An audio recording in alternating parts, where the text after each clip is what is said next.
Tonight, America! Yeah! And people from all over the world, there are no countries! There are no more borders!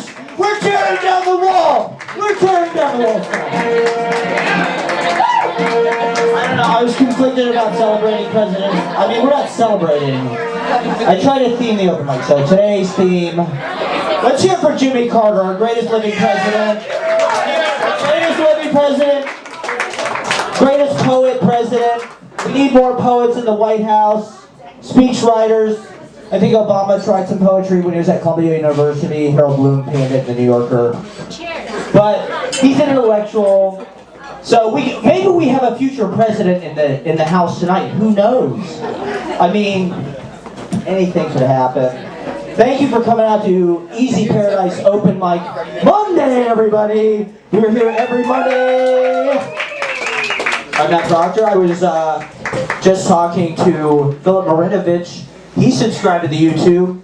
He's a fan. He watches the open mic online. You can check it out online in the Easy Paradise fictional universe. All of the whole library of open mics are available on YouTube. Like and subscribe today. Philip Marinovich did. He said there's a wound that never heals. We're all suffering from the wound that never heals. So that was an inspirational talk I had on the steps today. We've got poets, we've got comedians, we've got musicians here in the nation of open mic. We are gonna rock it hard tonight, America. Like Bill Clinton, Arsenio Hall. We've got saxophones. Okay, I'm couch surfing right now, so I'm running for president. Yeah! Because I need a place to live, everybody! Yeah! The White House seems pretty good. Or maybe mayor. I think I'll run for mayor of New York. I'd like to live on the Upper East Side. So, Gracie Mansion seems pretty nice. Bloomberg didn't live there. He had his own thing. But if anybody wants to help me move a big cabinet this week, or help me move my 5,000 books, just see me after the reading or send me a DM. Thank you all for coming out. We've got a big show tonight on President's Day with tons and tons of brilliant artists. I'm going to kick things off. I'm just going to read a little poem about my experience for the last week and the ongoing cosmopolitan micro-diary that I've been sharing with you through this archipelago of open mic performances. Check them out online. They form a coherent, binge-watch worthy narrative TV show. 213, the millennial condition. No place to roost. No place to rest my head. For years and decades, February always sucks. The Hanged Man, the Hermit, Page of Cups reversed. Can we have some quiet for the open mic back there? Thank you for coming out. If you want to chat, you can check out the powder room in the back. There's a nice little mirror and desk and things. But I didn't touch the cards. Writing a poem on the wall of the closet, now I use ampersands. The snow melts, or it didn't rain for 2 years. Open here, Hillshire Farm. Hillshire Farm. Hillshire Farm. Tito's handmade. A message to the future 15 years from now. His line is drawing on the wall of the door. I'll go to the Guggenheim Saturday when I'm homeless after one thing for so long. Life is a box in parts. The spark of static electricity when the key hits the door. To be continued.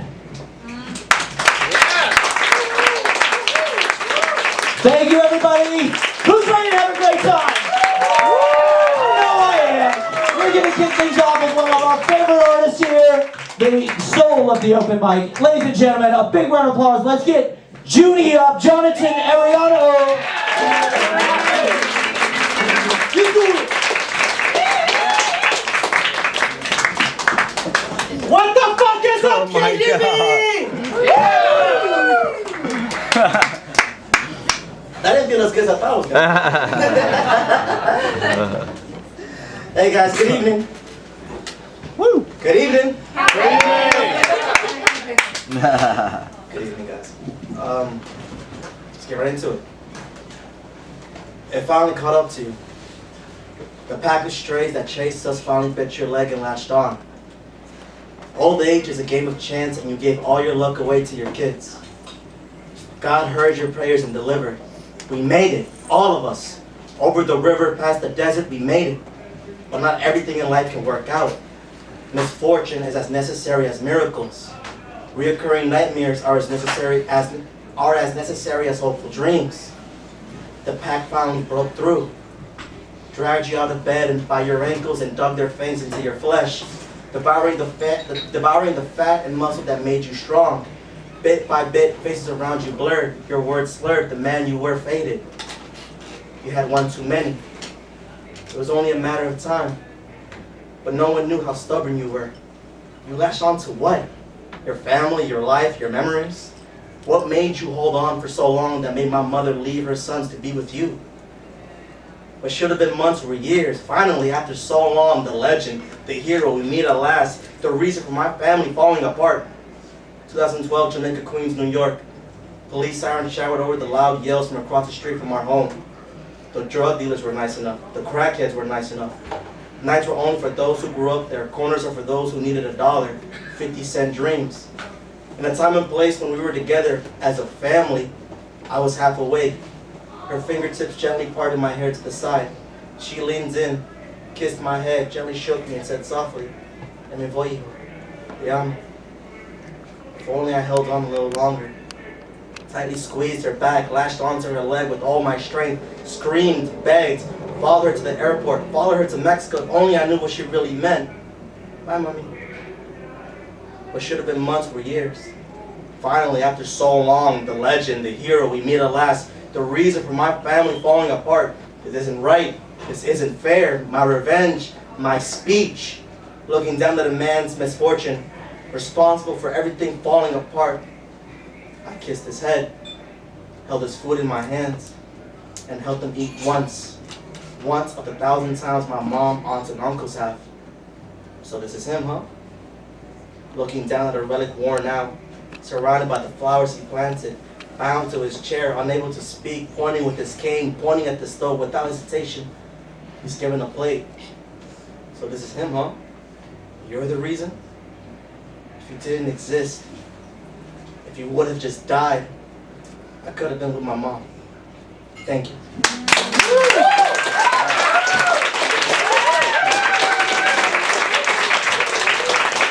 Jonathan Ariana, everybody. Junie. Check out Call Me Junie on Instagram. All right, this next artist I think was just in Boog City. We're just returning from Boog City this weekend. I don't know how many people went. I was there. Can we have, I'm super excited about this next act. Can we get Cannonball Statman? Is Cannonball Statman in the house?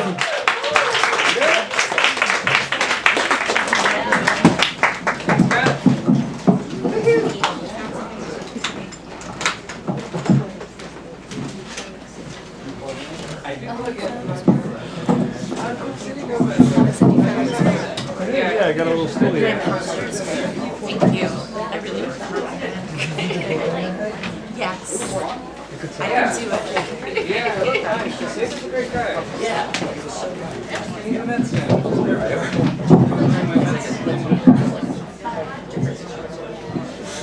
He is. He's also a diehard poetry fan. Yes. Thanks, Matt. Sure. How's everybody doing?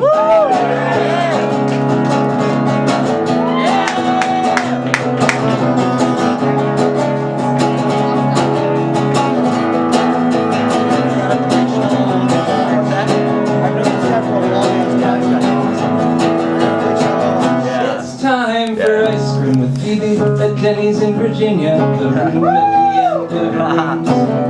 2:30 in the morning, December, door open, chronic back pain, armchair anthropology, let's take a dance behind your eyes.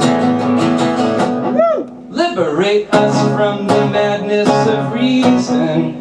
This is no time for thin king thinking. Embellish your corpse and someone will love you. In the pit of worms.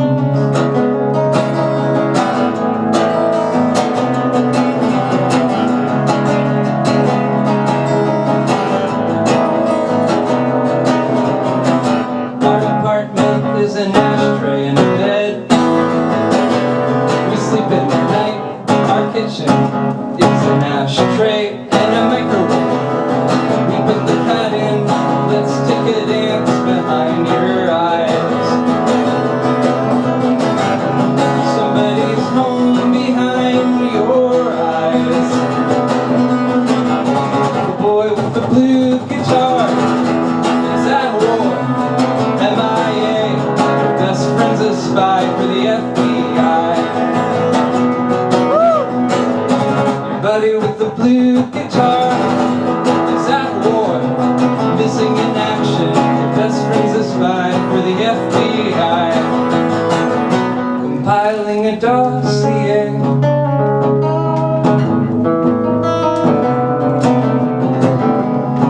In the space behind your eyes.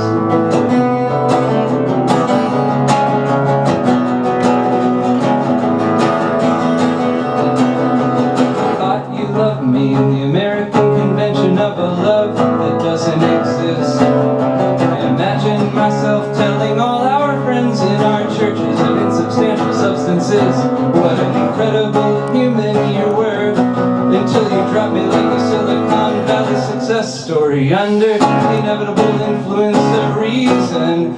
There's no time! Stop thinking! Thin king! Yourself and someone will love you in the pit of worms.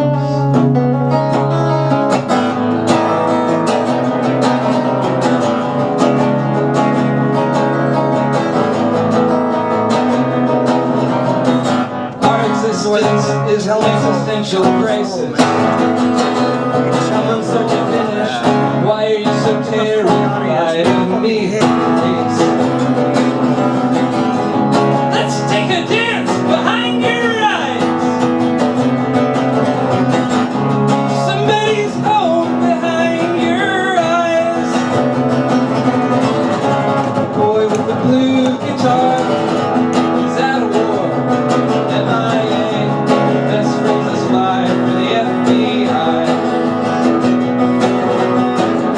The boy with the blue guitar is at war, missing in action. Best friends a spy for the FBI, and you won't stop fucking around.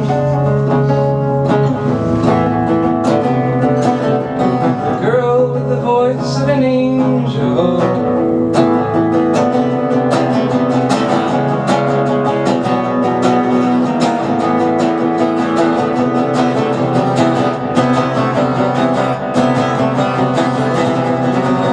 Sing yourself crazy and someone will love you. In the pit of worms.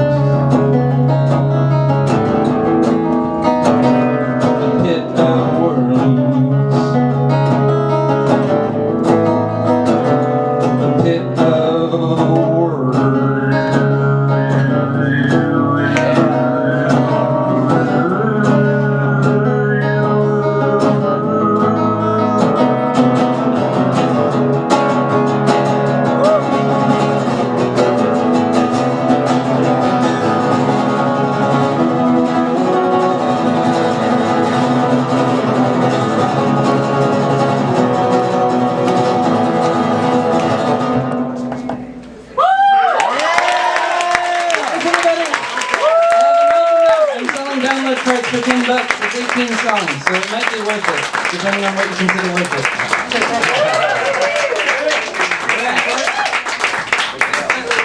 Cannonball statman! Hell yeah, that was phenomenal. I love the guitar strumming technique. One more time for Cannonball statman. You got a few gigs coming up in the city. I do, yes. I'm playing 2 house shows in Bedside and Dippas Park, and then I'm playing Project Parlor March 25th. 2 house shows. Project Parlor, March 25th. Check it out. Check out Cannonball statman, everybody. That was phenomenal. All right, let's have some more poetry. Can we get very excited? Can we have a big round of applause for Morgan Boyle, everybody? Let's have a great poet. Yo, Malka! Yo, Malka! Oh, thanks so much. Hello. I turned my data off, so I gotta get my data back. Oh, yeah. Hello. Alright. Sick. Okay, cool, I got it. Yeah, great. I'm just gonna read this poem. I'm reading a poem. Hot girls keep wanting to buy my cat tree on Facebook Marketplace. The hot girls are asking, "Hi, is this available?" Because that is the prompt that Facebook Marketplace gives you when you are inquiring about an item for sale. It is said that every 5 seconds another hot girl asks, "Hi, is this available?" on Facebook Marketplace. Every 5 minutes, I am the person the hot girl is asking. She wants to buy my cat tree. My cat tree is very beautiful and interesting. I bought it off a website with reviews and Instagram bot followers. I like when the bot followers leave comments on cat tree Instagram posts. Thank you so much for all your spiritual guidance. My boyfriend is back to me and we will be getting married soon. And this is all you're doing. Thank you for making my dream come true. They had photoshopped these eerie, expensive squash-faced cats onto the tree, and I thought it was all so beautiful. Every time I go to the vet, they all tell me that Kiko is chubby. Kiko is chubby. Kiko is so chubby and so perfect and will let you hug his chubby body, and I think that if the vet would just pick him up and hug him, they wouldn't complain so much about it. The photoshopped squash-faced cats look so happy and fluffy but lean at the same time. Unrealistic beauty standards but for cats. I love the internet. We have created something insane. Maybe if I bought this cat tree, Kiko would also look happy and fluffy but lean. Besides, the cat tree looks so beautiful, like modern art. I could put it in my living room, and Kiko and I could gaze at it, and he could climb on it, and he would meow happily at me while I sat in my kitchen that had absolutely no cockroaches in it at any time at all ever. And both of us would be so happy and fluffy but lean. I realize now that the photoshopped cats are not even real cats. Just full, fluffy, computer-generated cats without interior lives. The computer cats and bot followers sold me the cat tree. A sucker may be born every minute, but we never talk about what they do after birth. They buy cat trees on the internet. Cat trees that are 2/3 of the size advertised and are goddamn hell to put together. When I put Kiko on the tree, it rocked a bit and he didn't fit on the platforms and he looked so sad. I'm not happy, fluffy, but lean at all. All of the hot girls on Facebook Marketplace are messaging, "Hi, is this available?" And yes, it is. Because none of these hot girls have come physically to my apartment to pick it up. The hot girls don't have hands with which to hold the cat tree. They don't have feet to walk to my apartment. The hot girls can't drive. The hot girls are computer generated. The hot girls are not coming to pick up the cat tree. The hot girls don't have interior lives. They don't even have friends online. Go to their profiles, see for yourself. They're so lonely in their high towers, so lonely in the series of tubes. All of the hot girls are busy this week. They have important jobs and many tasks. The hot girls will overnight me a cashier's check and throw down an extra 100 for my time. As a bot follower, computer cat believer, AI review enjoyer, cat treat buying sucker, I find the stories tempting, dreamy even. I love a surprise $100 and I am a fool. They would pay me extra on the check for a moving service. After depositing the cashier's check, I'd shift some of the money into the mover's account. The check would bounce. The check will always bounce. The money from the check never reaches you, and it's your own money in the mover's account. The mover's account that does not belong to the movers never belonged to the movers. There was never any movers, and you would realize this while waiting for them alone in your apartment. The movers would never show, and the cat tree would sit, wait, a monument to stupidity, to suckerdom, to the fact that no real person on Facebook Marketplace is actually dumb enough to want it. Instead of accepting the hot girls' checks, I talk to them like friends. I don't want them to feel lonely. I tell them that I went out with Catherine last night, that I'm a little hungover, that I fucked up paying for all the Gatorade I bought at the corner store and looked like a fool in front of Shelby, who works there every day and is so lovely and knows how I take my coffee and who met my mom. The hot girls don't respond. They never speak to me again. Their profiles will likely be deleted soon and they will spawn again fully formed, born at 25, friendless onto the World Wide Web. Their only purpose in life is to want things, to question the availability, to offer the money for your troubles and to lie, to say they have so many tasks, so much to do, a social life so jam-packed with no one that someone will be there to pick it up. Thank you.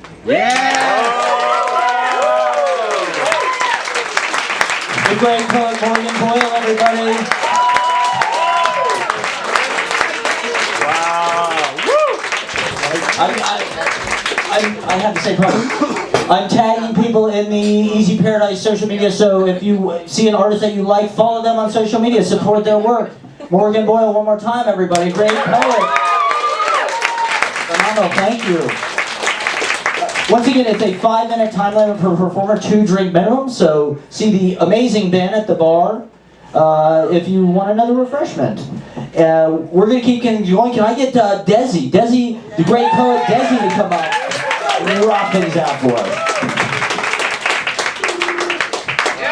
Thank you, man. That's a lot faster than I expected. Honestly, I'm a bit intimidated to follow people up after all that because this is some like very unpolished shit, you know, and like, we'll just see how it goes. Yeah, I feel like they kind of complement each other though. There's kind of like the two opposite responses to the same thing when something is welling up inside you and you just get it out, you know what I mean? But you always get it out wrong. At least in my experience, like every time you try to get it out, it always comes out completely fucking wrong and you're just left with it. I don't know. Alright. Let's get it, Dezy! So this one's called Edda. Can I get this over here? Yeah, I can. Okay.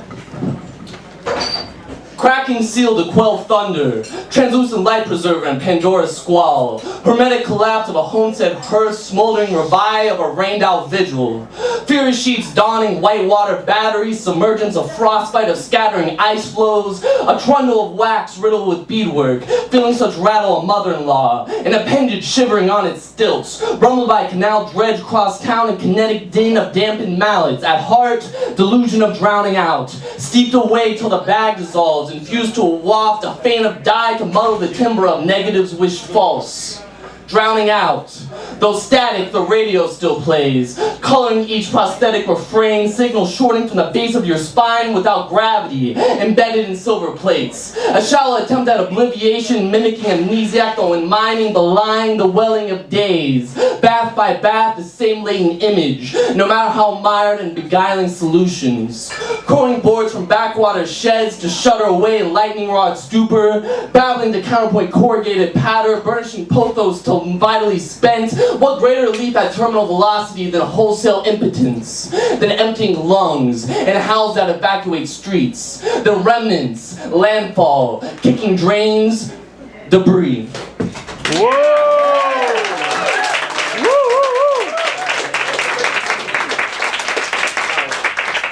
This one's called Stepping Shrine. It's kind of the opposite in my opinion. I don't know, we'll see. I'm not a great gauge of my work sometimes in terms of what people actually receive, so yeah, whatever. Alright. Still yourself with a skitter of with the skitter of beetles' wings. Feel that wordless chitter, fizzle, antennae from body hair, and subsume that self-chatter in the nerveless, sheltering stimulated silence from jilt of an unprovoked startle. Stopping shuts whatever gate lies before you, always creaking no matter where you step, never isolate to the confines of time space, but the singularity of one foot after another, sans haste of destination. If you haven't the will to quell a squirm, repeat paradoxical phrases till care not for the reference, feeling solely intonation as it runneth over your chest, as cages pride, and tears well from that internal nowhere, the only utopia you can carry to term. Permission, gratitude, envisioning nary a face, but fostering a warmth from an impalpable vessel lying honest behind the eaved-over heart, nose knotted away by a churned-in tunnel. If you've ever slept exposed, benched, or in patches, you know soil hums a hearth better than any furnace choked by an overcoat, by armor, by defense from night. You can't enter any topia without ceding childish claims to banners, to tatters, to life as an own. Yeah.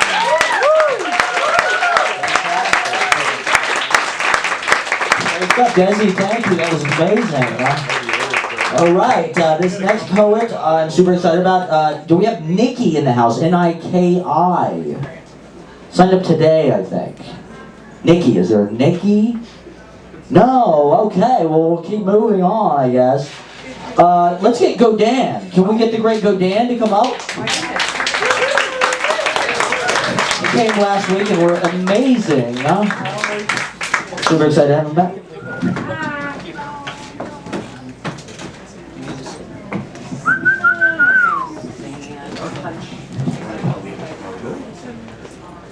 What do you think? I don't know, is it in my way? No? Okay, thank you. Thank you. Oh, placement, perfect. Figured it all out. Hi! I am telling part 2 of a story called Inheritance.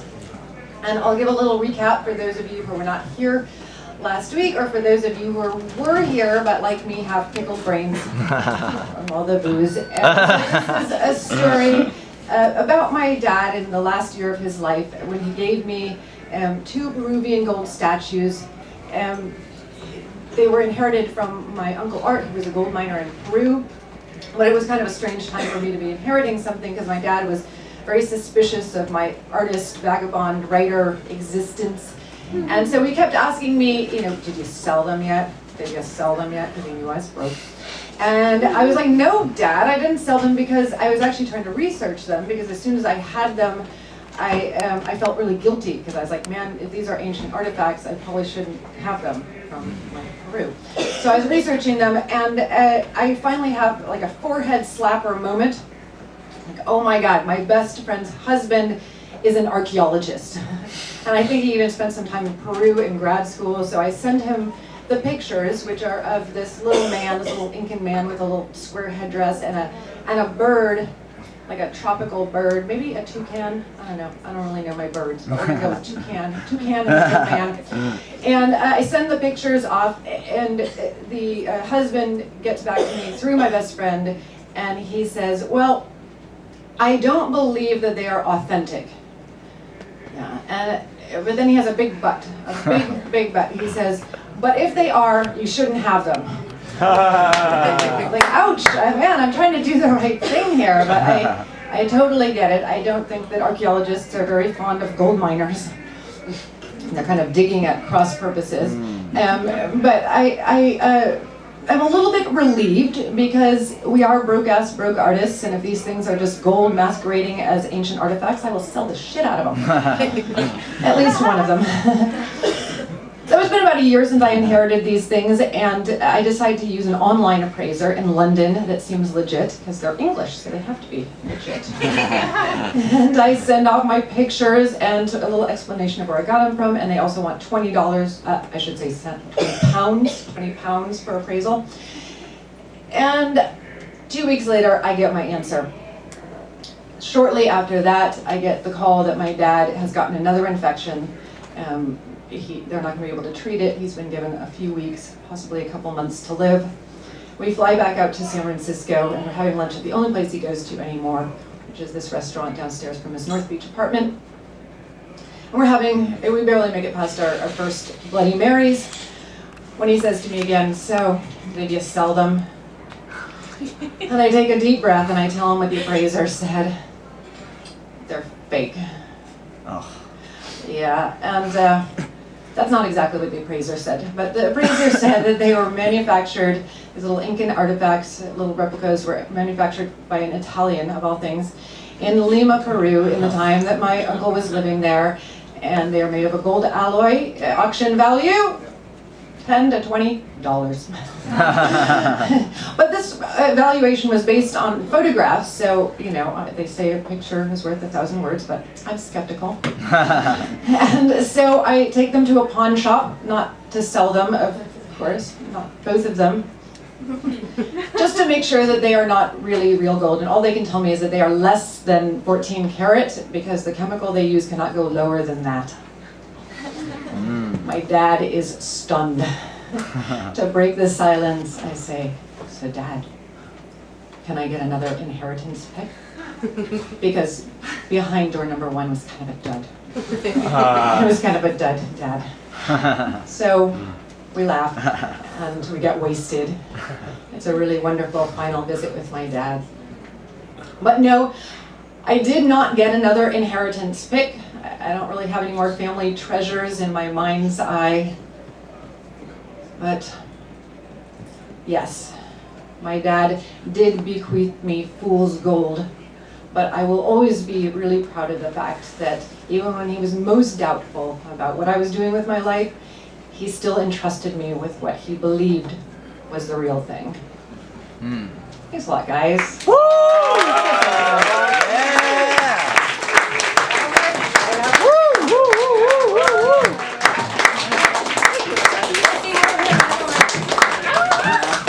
The Great Godin, everybody. I love the storytelling.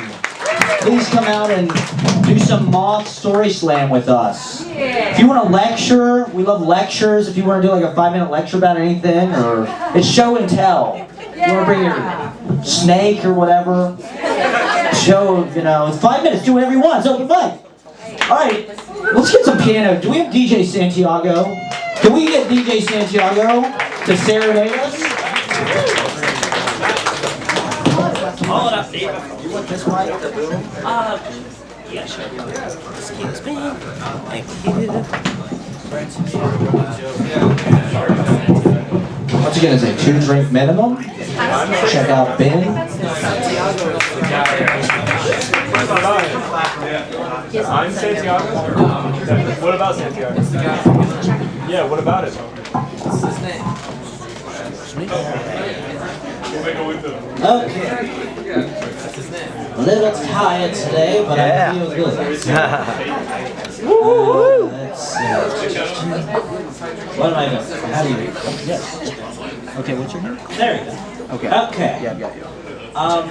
Last time I played, there was about 3 people in here. What a turnout, huh? So, to make up for that fact, I'm going to do what I did for 3 people for all of you. So, I'm going to just try to remember what the hell I said last time I played the song. Let's see, blah blah, Valentine's Day, blah blah, blah. Let's see, there was a woman who did her thing on this piano, said I'm glad I'm piano player, da, da, da, da. Oh, so this is a Billy Joel song from 1983. This was on the same album as Uptown Girl, and he put this out as a single, and it didn't do shit, I'll tell you.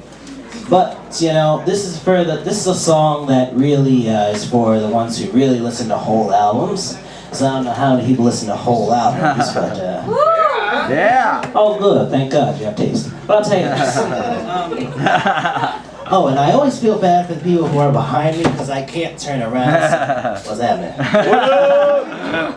Okay, so this is called Leave a Tender Moment Alone. Yeah. And if you know it, you know, don't have a fear to sing. Even though knowing how these songs are, you may not know. But see, I know it's a hit with this one.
It's the best feeling I've ever known. She's undeniably real, real, real. Leave a sentimental alone.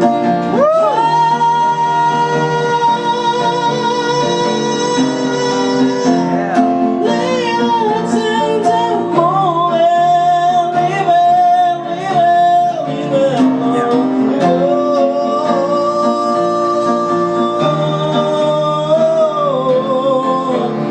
So leave a sentimental moment alone.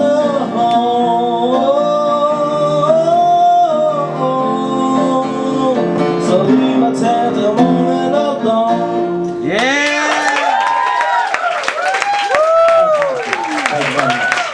Someday I'll be at Bar Food if anybody's interested. Beautiful. DJ Santiago taking me out with that beautiful Billy Joel, everybody. Leave a tender moment alone.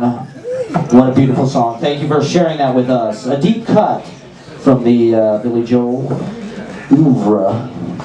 All right, we're going to get some comedy going. Who's ready to laugh? Yeah! Yeah! Let's get Claire L up to do 5 minutes for us, everybody.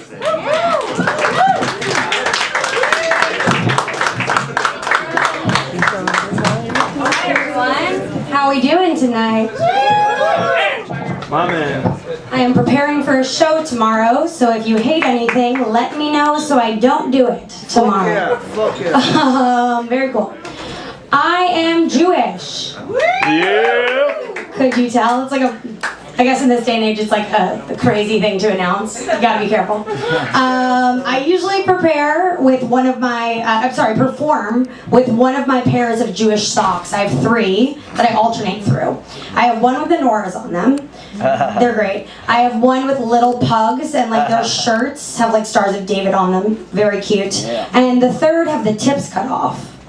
Not so comfortable actually, but I like them. This one might not hit. We'll try it. I recently went to a Korean day spa. Has anyone been before? Okay, cool. So the thing about a Korean day spa is you show up, it's very relaxing, but you have to be fully naked. And I didn't know that when I showed up. I get undressed, I should say. They hand me a uniform. And this is where it got a little bit weird. Has anyone seen the film Boy with the Striped Pajamas? Oh, God. Yeah, it's a Holocaust film. I'll tell you why it's relevant. Basically, they put me in this uniform and then walk me upstairs. There are 8 themed saunas. I didn't like it. It was dark. I really didn't like it. They told me the charcoal one was especially rejuvenating, and I walked right out. Didn't love that. Anyone been through a breakup recently? Just me. Very cool. I was in a relationship for 4.5 years. Yikes. And it's been hard shaking the girlfriend style of texting. Do you know what I mean? I've been hooking up with this guy, and by that I mean we hooked up twice. Couldn't care less if I lived or died. But we texted a few times, and I texted him, "Hi," and he responds, "Hi." And I go, "I was hoping you would have texted me first today." Tough, huh? And he responds, swear to God, with this emoji. And I doubled down, as one does. I wrote, you know, make a girl feel squiggle, squiggle, wanted. Squiggle, squiggle. Uh-oh. 4 of them, yeah. And he didn't respond for a few days, deleted the number, but then I got an eggplant emoji a few days later, and we were in the clear. Yeah, pretty cool stuff. That sucks. It's okay, I'm in therapy, sir, thank you. He said it sucks in the front. This guy, very cool. So, here's a question that I have. Is anyone else excited about self-driving cars? No? Okay, here's why I'm excited about them. When I enter an Uber, I'm like, oh, I forgot there's a person there. I took therapy in an Uber recently, sobbing, about my breakup. I was like, oh, right, there's an NPC when he handed me a napkin after I was crying. And I was like, oh, my day's really turning around, what a nice guy. And the therapy's done. I'm about to leave the Uber, turn to him. I watch him turn my rider rating from a 5 to a 3. Did you guys know that was possible? Wow. What killed me though, you clearly liked some of the goss, because you could have given me a 1. You know what I mean? Like the 3-star option just feels like a middle ground. I don't know. There's something there. Okay, does anyone get high in this audience? I feel like based on outfits, yes? Okay, cool. I don't smoke very often, but when I do, I write a quick manifesto. Hell yeah. My friends and I do this thing, Marvel Movie Mondays, so they were watching Thor 2, and I was writing an opus in my notes app, you know? And they're like, how was the movie? And I'm like, how is metal made? You know, I had a lot of bullets to that effect. And I was walking home, you know, saw a beautiful little rat scamper by my feet in New York, you know. And I was like, I have a question. Has anyone psychologically or scientifically tested if rats who thrive in this environment were to succeed in Greenwich, Connecticut? Oh. The greenest pastures there are. No? Has anyone thought about this? That's a great question. I agree. I think I got kind of worried though, because I'm like, would they get too into squash?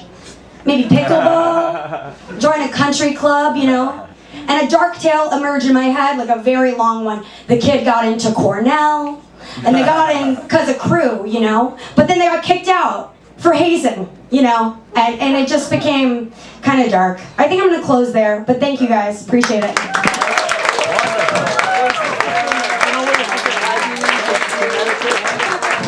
Oh, Claire L, everybody. Very funny stuff. Can we get Daphne Juliet? Is Daphne Juliet in the house? Yale. Is that a yes? Okay.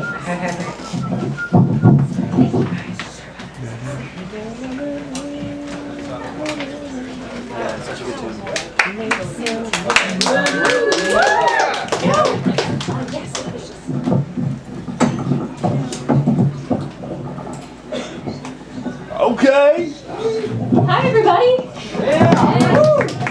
Here we are. Here and now, right? Yeah. Yeah.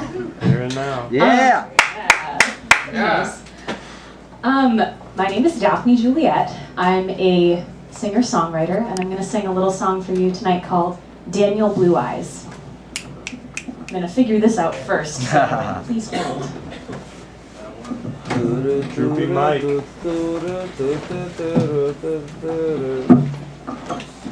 Tom Steiner.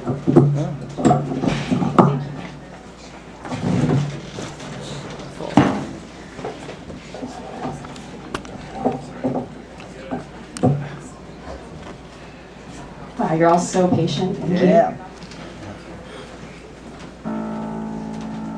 I liked your hair when you leaned in to kiss me. The way it fell and brushed by my left cheek. I liked your hair after you had combed it through. And I could see your eyes, I could see all of you. All of you.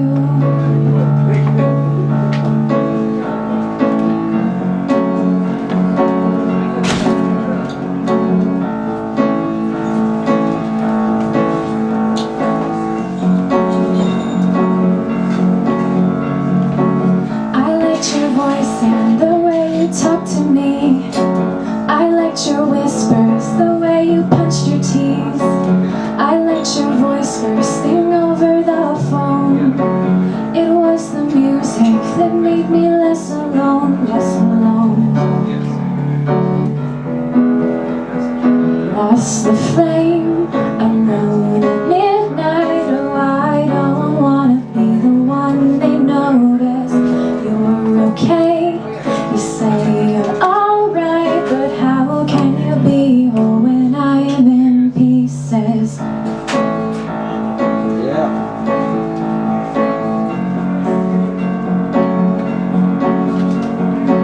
I liked your smile and your general style.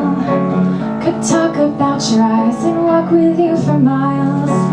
I liked the way we could laugh till 2 a.m. But most of all, I liked calling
what you heard, there's a little feedback happening, sorry.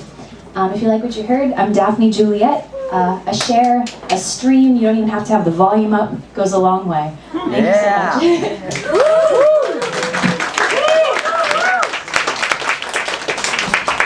Daphne Juliet, everybody, that was beautiful. Check out the streaming. Click the links. All right, let's have some more poetry, shall we? Can we get Megan Crants up? We're super excited to have her back. The open mic.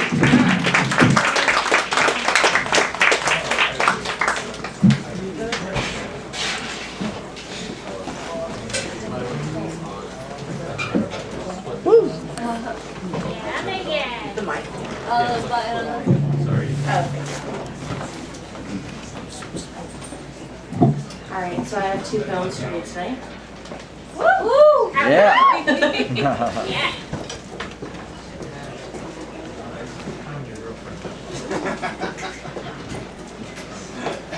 Oh, you're my girlfriend. Alright, this one is called Time. I just want to get to my phone. As I stand over his gasping, heaving chest, my straightened arms and folded hands shifting only to clean the wave after successive wave of pink toxic foam forming from his gasping mouth. His parents command me to prepare for another round of chest compressions, and I identify intensely with an inkless pen scraping across dry parchment. There is no poetic way to say, your son is going to die. I speak a dead language, and desperate hearts are deafened by their own blood flow. No matter how many times the syllables roll over my tongue, and his tongue bleeds from seizing spells, they choke on the reality of the irretrievable. How can the world still sing lullabies when your baby is gone? Minutes turn into an hour, and they still tell me to kneel, insisting my pale, sweaty hands can prolong his borrowed time. God sobs in my arms, at my arms, as we prevent the time from dissolving into its tomb.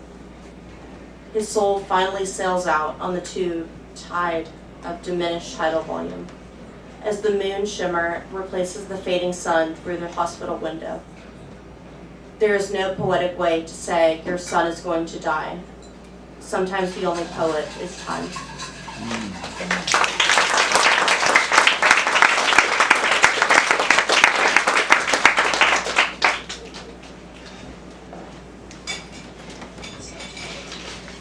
Sometimes crackles are produced by the accumulation of secretions in the airway. When the secretions are profuse, the crackles can be heard over the mouth as well as over the chest wall, a sign known to ancient physicians as the death rattle. You will now hear a death rattle in a dying patient over the mouth.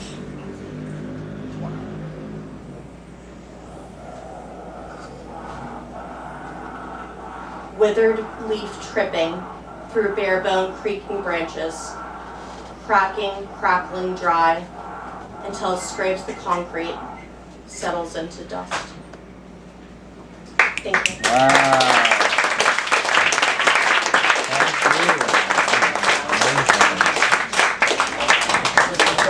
Thank you. One more time for Megan Crants, everybody. That was profound.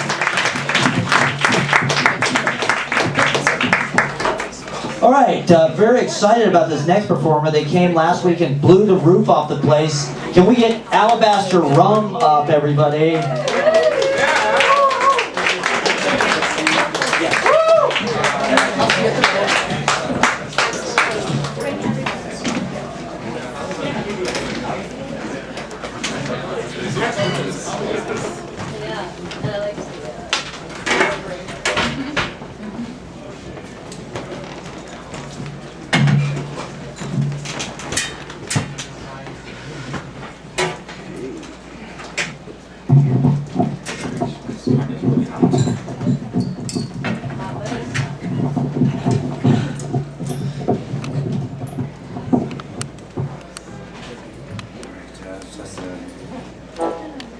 Can we turn it way up?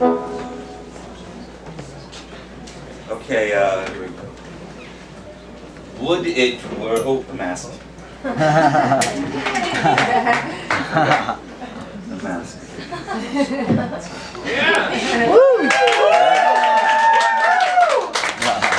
Would it were that in the days unfolded before me my mariner's map and compass lay weathered in accomplishment, my eyes pristine in distinguished shoes, that in these days now molded and released, my journey and my ship, bathed in the silent motionless sound, my mind swimming in memories of fortitude, contested and seized, sailing towards the everlasting day, crisp aft starboard by forward stray. Yet as it were, in these days now crumbled, corroded, and ceased, I here lucid and languished, mortified at my defeat, sinking in the seas of my vexation. Not the steel-laden ship, the flag of fortitude of flying, but a dry, rotten ship, the flag I have since burned, the sea I have since consumed, wrecked and lying. Blood red eyeballs in my socket, I've got the bottle hidden in the hedgerow. Two blood red eyeballs in my socket, I've got a bottle hidden in the hedgerow. I'm so scared, see my capillaries bursting out across the sky. Two blood red eyeballs in my socket, I've got a bottle hidden in the hedgerow. Two bare feet in concrete carried, I've got a throttle hidden in my pocket. Red knuckled hands are shaking struggle, I've got a throttle hidden in my pocket. I'm so scary, see my capillaries bursting out across the sky.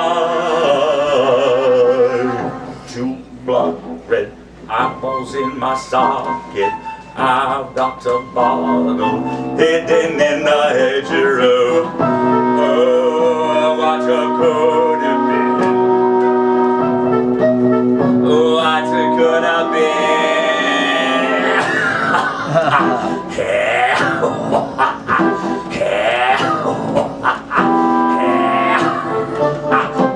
Scratching a wretched content tongue, yellow, pale, and sickly fun, sinking through the bottom rung, ladder rusting in the mud, stinking, stained, and rotted pants, houses filling up with ants.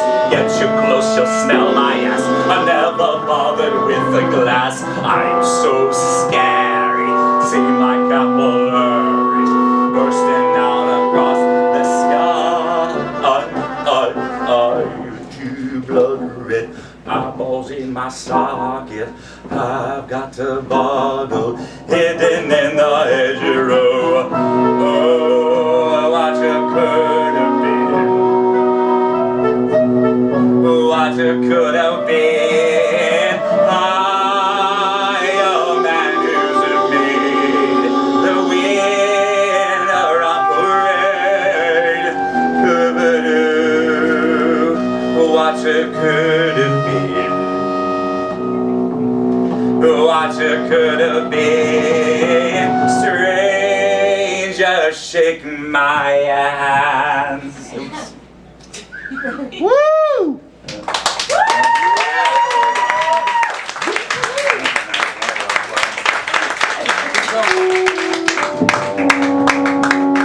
Tears on my command.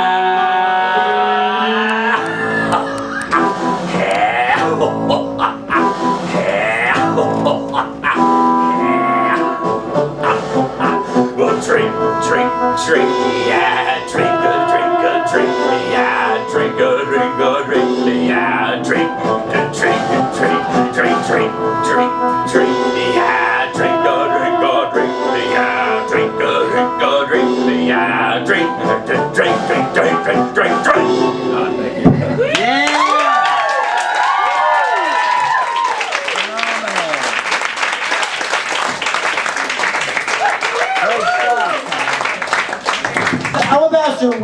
everybody. Now that is show business. Bring your mini flutes. Do it. Bring a mask next time. See, eyes wide shut. It's an Illuminati. We're all Illuminati here, right? I mean, that's why we're here. We're the elite. All right, can we get Isabella Velez? Is Isabella Velez here? I'm not sure. I guess not. Okay, how about Amy Tidwell? Is Amy Tidwell in the house? Get Amy Tidwell.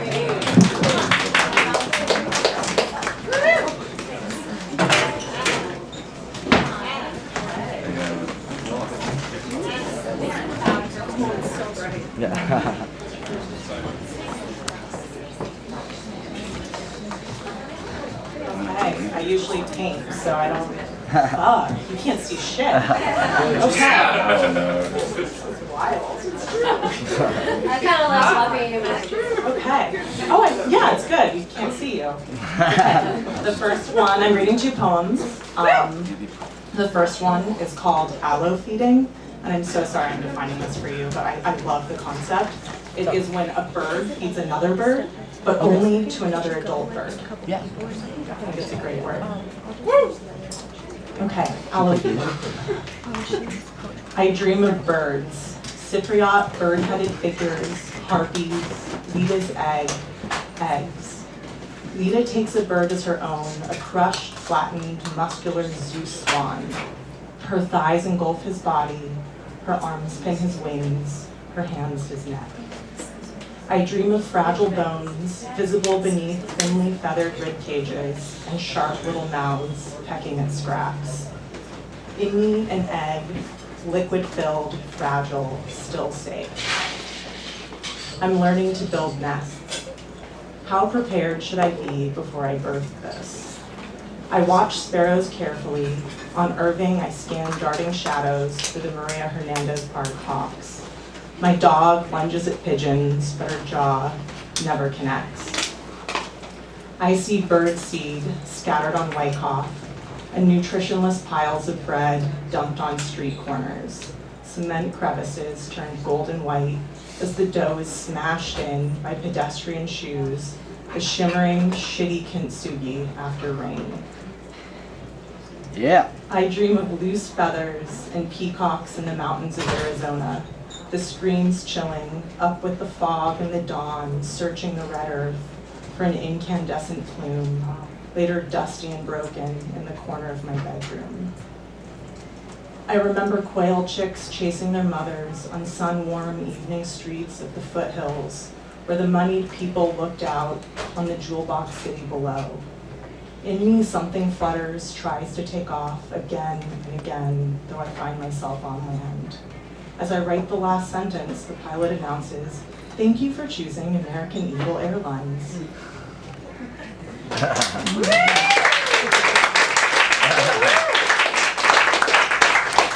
Okay, and then the second one is called Lot's Wife. And if you guys are curious, there are really good translations of the Bible online. I have a friend who grew up Jewish, but said that Christianity has been really helping her anxiety. So she sends me stories constantly, and now they're my reference points. So you should read the story of Lot's wife. It's like in the middle of the Sodom and Gomorrah thing. They're all really short. It's like surprisingly short. Okay. Lot's wife. Naked, mouth exhaling into his, legs entangled, morning sun through soft curtains, I say, "I'm afraid of getting hurt?" He says, "I'm afraid of getting hurt too," which softens me and opens me, and so I understand myself. I'm not afraid of pain, but of the blankness in him. He makes me feel my own capability, my beauty, in naming it to me, but then our bodies meet. My body, a body, masturbated to, shutters drawn, detached, my body, a tissue, on the other side of fantasy, disgust, tumult, disinterest, dissociation, vicarious, dysphoric thrill, I don't know. In the aftermath, I obsess over it. I think, He wants me so much he's afraid. Weeks later, this appears to me as the definition of projection. Half in love with a person who's half gone, I say, with you, sometimes I feel like there's something between us, shuttered, especially during sex, and to my surprise, yeah, he says, yes, I feel that way too. Can you tell me what you're feeling or thinking, I ask? No. Do you talk to your therapist about this? Yes, sort of. Do you talk to your brother about this, the one I knew he'd spoken to on the phone the day before? No. Do you talk to anyone else about this? No. Do you see this ever changing? Every relationship I've ever had has this problem. No, I don't see this changing. Then I think I need to end this. A sort of elation at my own clarity, sun inside me. He pins my arm above my head, fingers slide up to my clit, tips wet from the intimacy of discussing non-intimacy. I'm gonna put my clothes on, I say. I'm sorry / I'm turned on, he says, the order now lost to memory. Yes, I say, this conversation made us feel close. I left his presence to a 2-day high, ecstatic. I understood that pillars of salt are only born of regret, that I could ask for, receive reasons to never look back. I did, though, look back.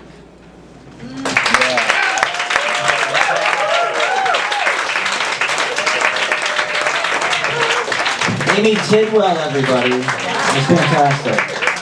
Thank you for sharing. Definitely. Okay, do we have Anna K. Danbrosi in the house? Is Anna K. All right, let's have a big round of applause. Very excited to make the open mic debut. Anna K. Danbrosi, everybody. Good job.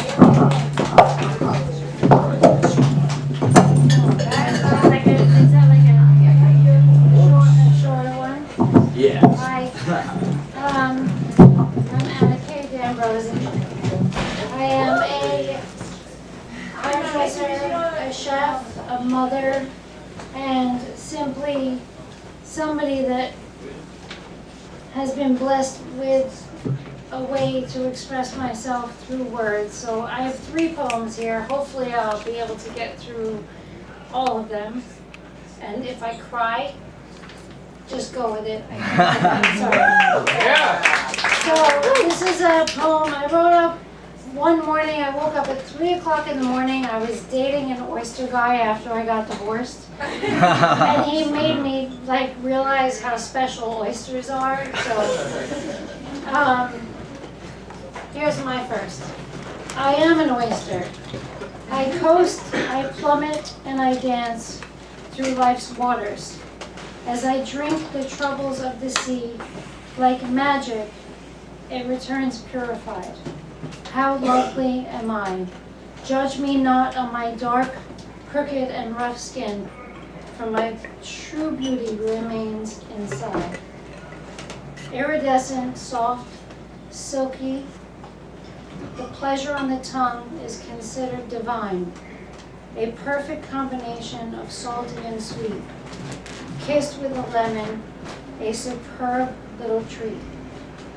Yes, my shell is a bit of a challenge. How dull if it were not. I am fresh, I am raw, I am beautiful, and I am strong. I am an oyster. A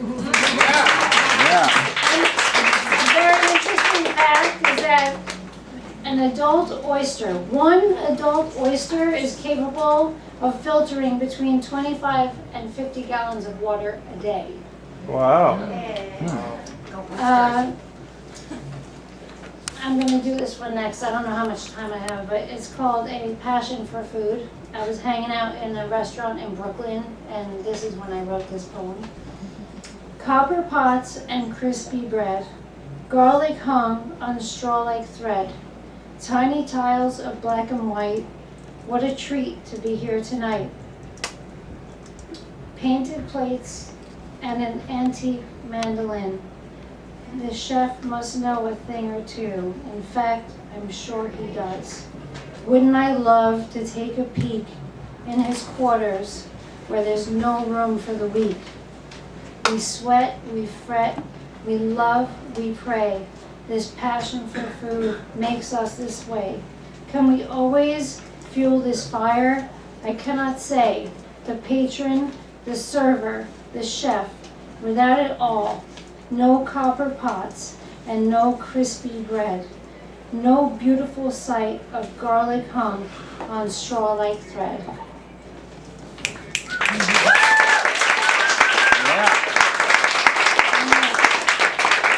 This is the last one. I hope I have enough time. It is very special to me, so I might cry. I'm sorry if I do. It's called A Wounded Warrior. Adrift but not at sea, a passionate mind, a deep and insightful soul, a wounded warrior in a world so fierce and dense, a delicate step from harm's way. Aren't we all exactly this way? Aren't we all wounded, but searching for bliss, waiting, striving, fighting each day, longing for a better way? A wounded warrior does not stray, adrift but not at sea. Can you really, really see me? My heart is my armor, my vision my sword, my mind is my kingdom, and my love my reward. Adrift but not at sea, I wonder and wonder what will be. My family is my domain. My spirit and my soul demand never to take this in vain. A wounded warrior, but a champion too. Adrift, but not at sea. Make my army take my place. Survive I will, and then I'll be there. I'll mend those wounds. I'll mend all of yours too. We're all warriors, and we all deserve to be noticed and loved and celebrated too. I see the warrior in you.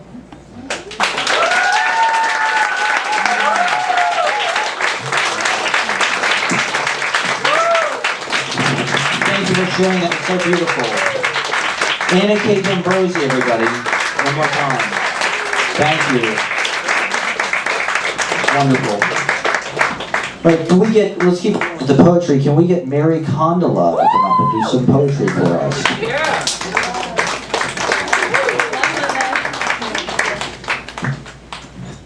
Woo! Yeah. No, this is okay. You can hear me? Oh, thank you. That was a lot easier than I thought. One sec. So I'm actually going to ask you to participate a little bit. Yeah. Once I pull this up. So the title of this poem is Sex is Better. So when I'm going to read the short poem at the end, I'm going to point, and I want all of you to say the title, Sex is Better. So should we practice? Yes. Yeah. All right. Sex is better! Awesome! Good job! Alright, so you already know the title. Sex is better. Fuck, I hate feeling cravings for evil, horrible, elating, crazy, eruptive, glittery, ear-ringing and wobbling shit, hallucination and delusion-inducing. Be careful with the flame, breathe in slowly, instant high. But not as good as great sex, full of good loving. I used to recover from crashing with needed sex, breathing in deeply without numbing my lungs, in order to feel more. Remember what is better. Sex is better! Thank you! Yep. I'm gonna read another. Woo! Thanks.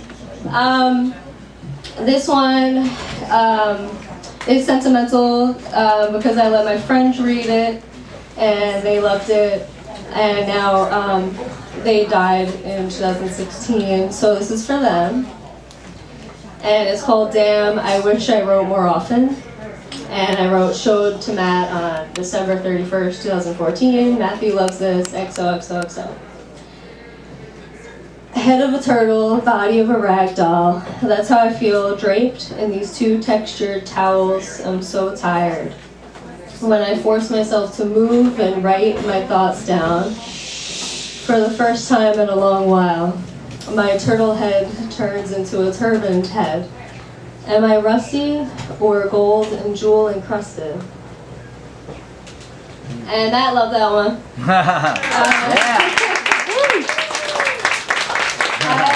I have time for one more? I think I'm gonna read one I read last time. Because I like it. And it kind of goes with the other one. So it's called Anthropomorphize My Godlike Pussy. So you might remember it. Anthropomorphize my godlike pussy. My ex talked a lot about worshipping his mediocre dick. But my pussy is juicy as pomegranates and worth being stuck in Hades for half the year. My pussy is tight and responsive, deserving worship of its own. As my pussy is attached to me, I too deserve worship and respect. Backwards thinking, sure, but that is how I reverse the old Zeus or Zelda story. The story is as old as time, doesn't make them right to continue. Lita and the Swan secretly turns me on. Not so secretly now. But while my pussy is lovely, it does not always look out for my heart or mind. So I will anthropomorphize my God to be me.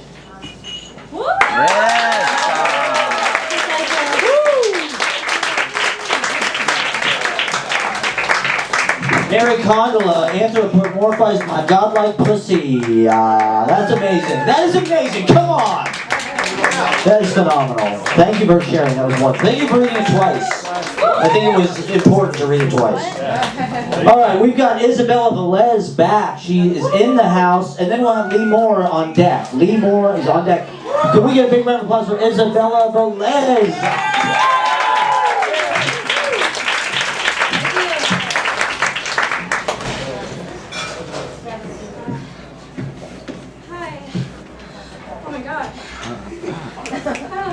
Do you want to make it a little smaller? Sorry, I'm not going to look at any of you. I can't.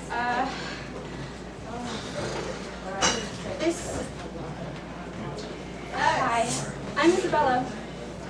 And this freaks me out a lot, but I'm trying to do new things. Oh!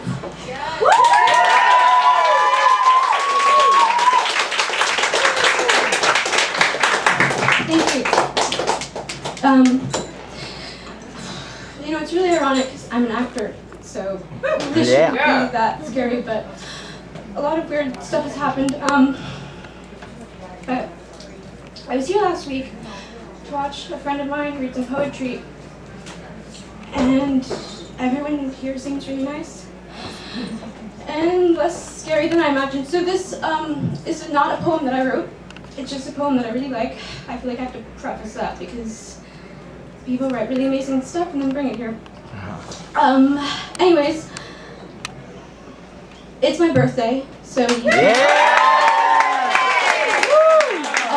be rude to me because it's my birthday. The rules.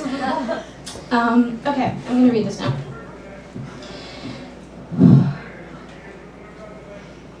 I see confusion. I love it like this. All soft, creamy, and oh so tempting. Misty lights, mingling whispers and perfumes, melted shifting colors and shapes. My sweet confusion's all arrayed. Lovely jams and juleps, tarts and cream puffs, lemon drops and bonbons and jujubes and taffy and butterscotch. Melting butter and honey running so gooey thick, so sickening sweet. It's less lovely than I thought, and not so tempting now. It's getting more and more disgusting, melting goo-goo eyeballs. It's too horrible for words. I have to look away, close my eyes. I see more confusion. I have to think, can I? I feel I better. I realize I must. I decide I will. Won't I taste, smell, feel better when I think, realize, decide? Won't I? Shouldn't I? Mustn't I? I feel I should, therefore I think I can. I mean, I think I am. My thoughts have gone astray again. The more and more I see, I know less and less. Wait a minute. What an insight. What a relief. This is the first glimmer of clarity I've seen for hours. I'm going to take this as a sign. Sure, one tiny insight is not enough, but it's a start. It gives me confidence. I want this sudden confidence to stay, to go on and on, spreading and changing and growing, to becoming something beautiful, strong, clear. Something tells me if I continue turning my insights into adjectives, I'll turn into a criminal. I'll steal the splendor of this moment and commit it to a long, sorry sentence. Sorry. This is an old book and it's gotten wet.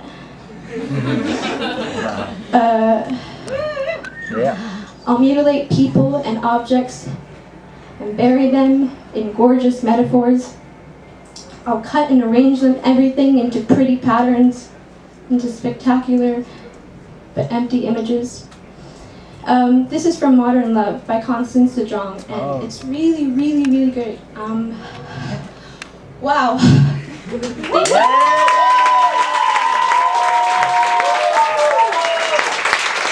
Isabella, velez, everybody. Happy birthday. First time. Let's hear it. One more. That was amazing. Thank you for sharing. That was beautiful. Definitely, if you're an actor, you want to come do a monologue or a monologue you've written or anything, please. Isabella Velez, yes. Phenomenal. One more time, happy birthday. Thank you for spending it here. All right, let's get Lee Moore up, the great Lee Moore, to do some poetry, I think, for us. We've got a lot of great poets and entertainers coming. Let's get a 2-drink minimum, 5 minutes for performance. Hello again.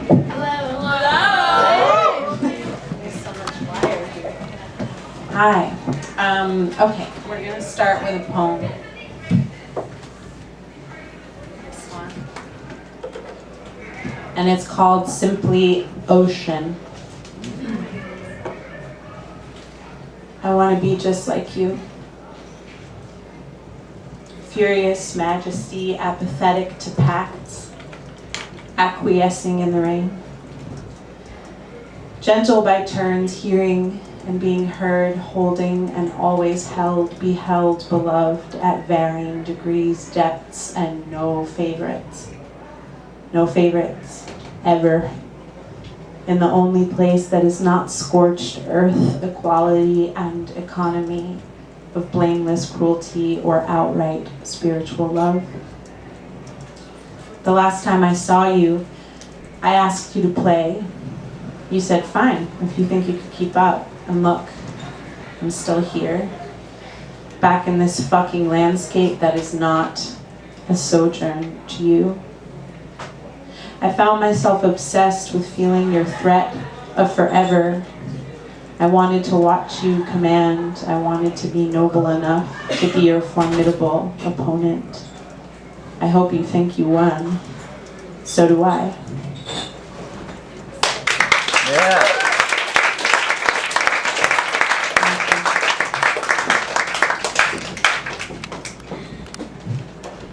I saw Elvis Costello play a solo show about 2 weeks ago, and it was so incredible. I used to watch, does anyone remember his show on the Sundance Channel, Spectacle with Elvis Costello? That was my favorite show. It was probably 15 years ago. and he sang a sort of abridged version of this song, and it always stuck with me. So I will do that for you guys.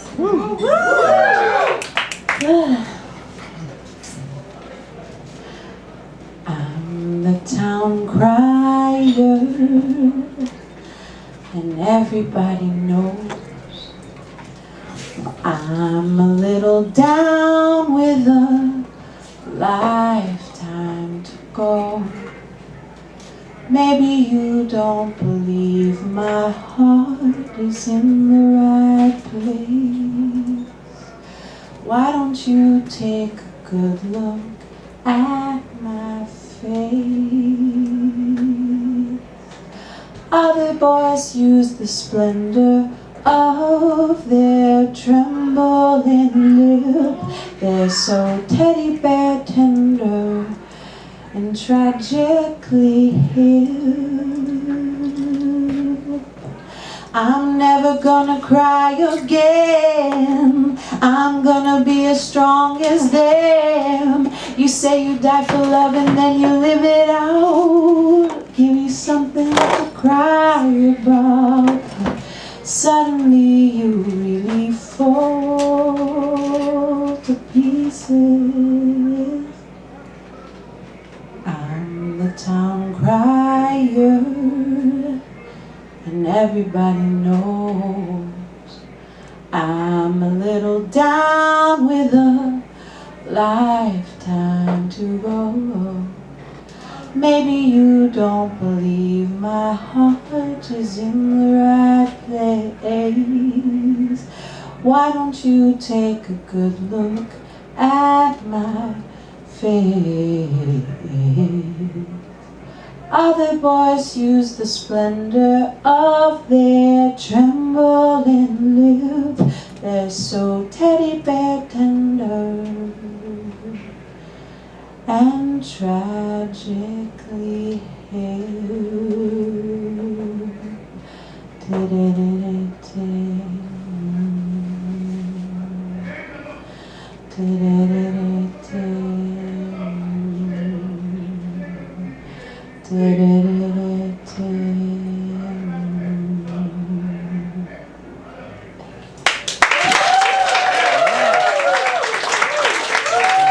Thank you, Elvis.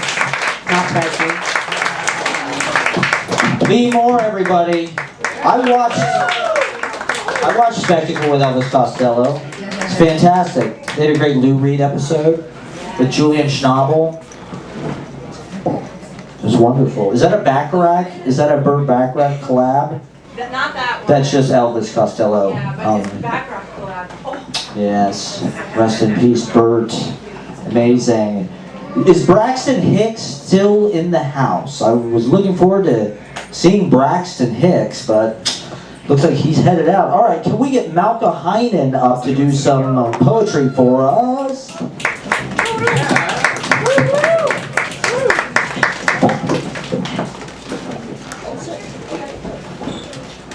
Play guitar. This will be awesome. Oh.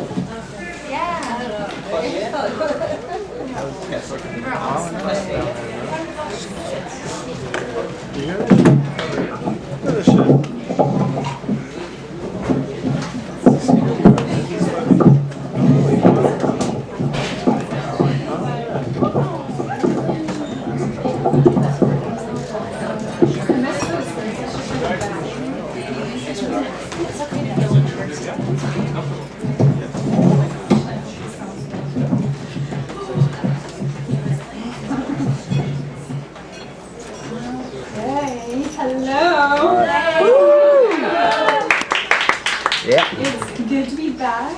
Yeah. I've been here in a few weeks, so. But I wrote a song. Been writing a lot lately, and I thought I would share it. I'm not an expert at guitar, so don't judge me.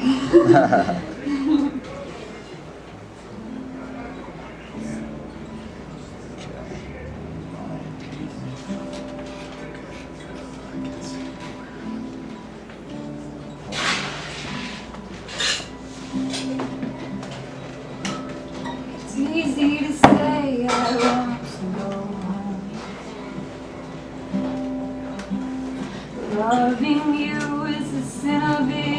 sun.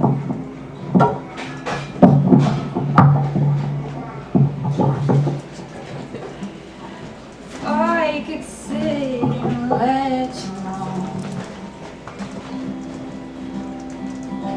but no kind of pleading is leading you home. No kind of pleading is leading you home.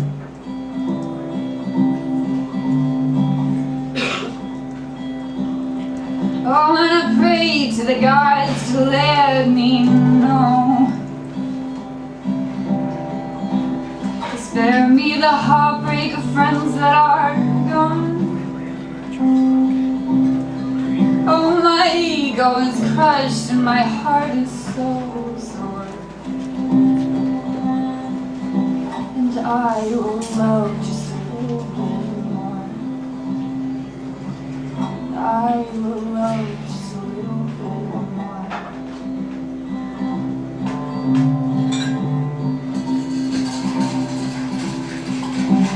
And I would like to love my body like I could fly, and if I could move into this body to love this liquid of you, maybe I'd be free of something I can't see. It's like stretching my heart bigger than my chest, so you can scream. Reach for love in the side of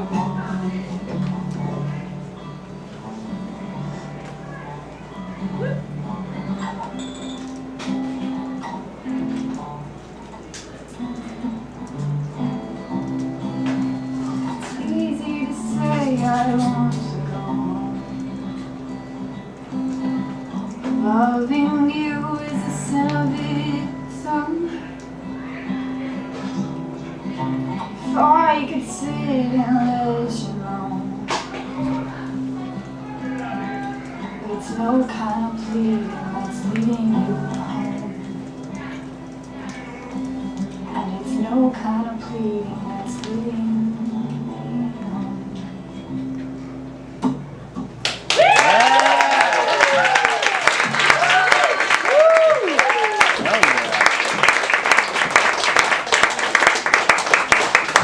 That sounded great.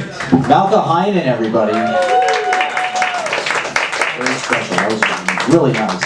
All right, is Allison Hallie in the house? So we have Allison Hallie.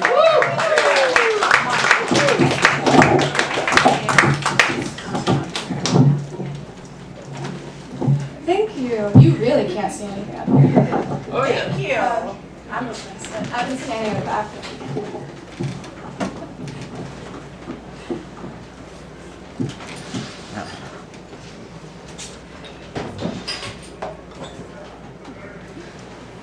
I was hoping to ask everybody before I start to read if we can all just take a big, collective, deep breath together. It was a little tense earlier, I think, at least for me, when there was all that commotion in the back. Really threw off my vibe. So.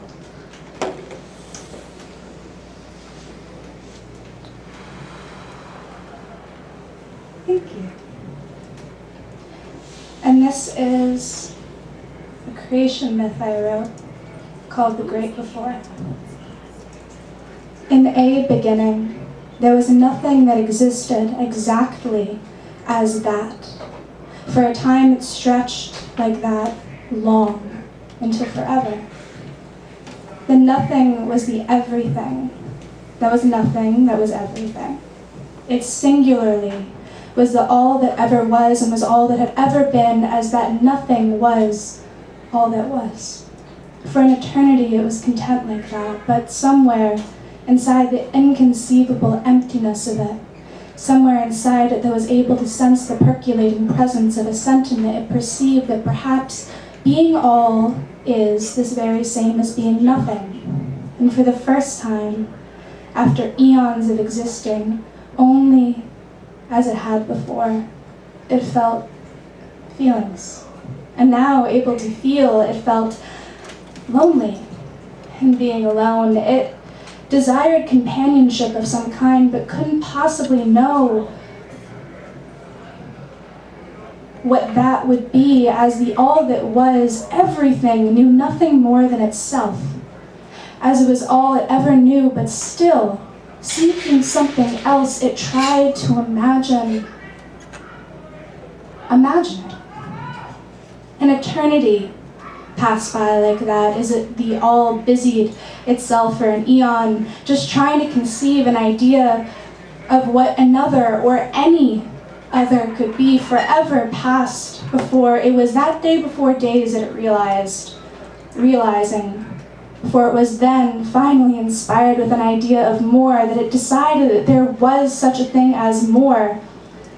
And more was to begin with mitosis, so that everything that had only ever been nothing ripped itself open, attempting to make halves. It did this violence unto itself, aspiring to make another, but instead only more of itself poured out of its fresh tears, creating a new everything, as it made space for itself in existence. And it was much more than before. This more rushed after itself, pushing up and out into eternity, further and faster, then further and faster still. And in the same instance as it started, as everything shook from the sheer force of such movement, and that expanding everything that was nothing became a tangible something. And the new vibrating everything made sound. And the first of any kind, that sound born of very formation of the universe, announced that the birth of the universe as we know it now, as the inaugurated universe stilled and settled into all its now endlessly expanded space. It listened to the sound of it shushing itself into a deafening silence that followed the cry of creation, and the empty universe missed its once thunderous noise. The universe realized it had liked the reverberating nature of the conception of sound and the sound of conception, and it liked liking something, so it decided to make more again. So then, the universe, pregnant with inspiration, peeled itself apart.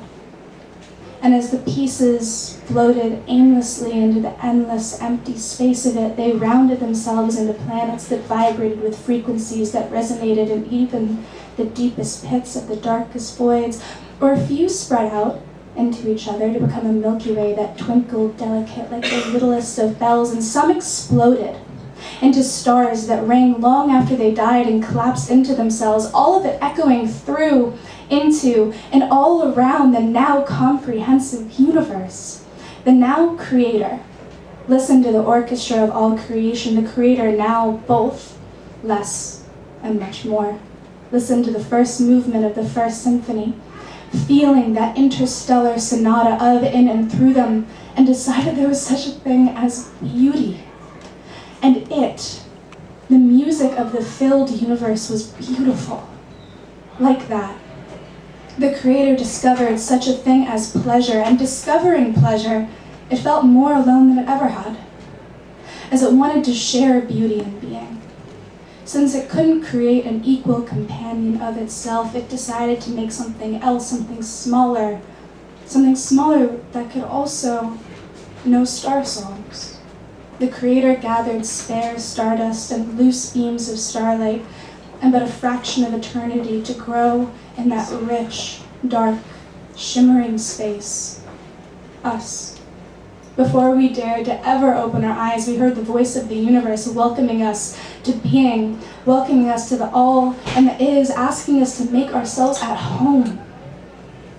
But still, we were afraid to open our eyes and to be the first to know knowing.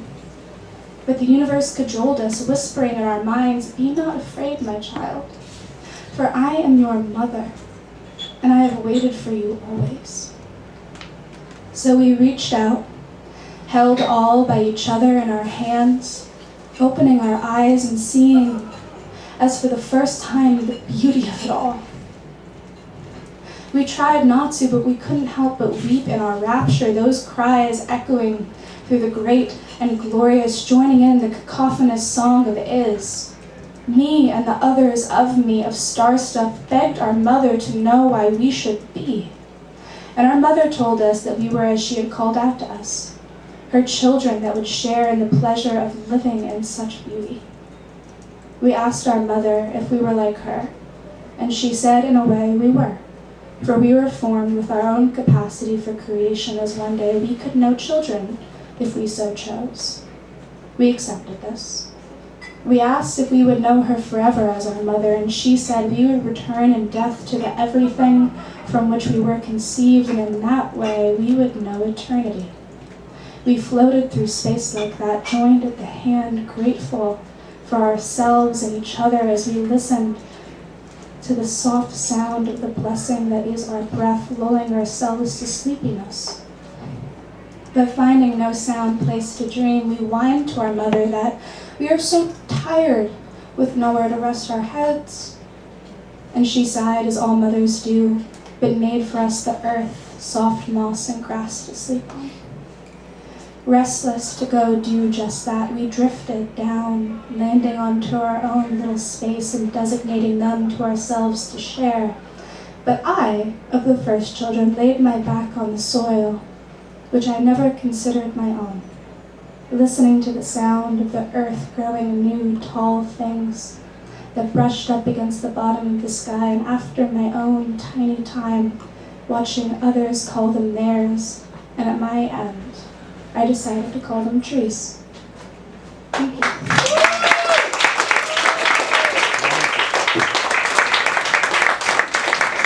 Excellent. Allison Haley. Is that published anywhere? Nope. Great stuff. Allison Haley. That should be in Washington Square Review. That was excellent. Do we have Danielle Deluty? Is Danielle Deluty in the house? All right, how about Maura O'Neill? Let's get Maura O'Neill up. Stand.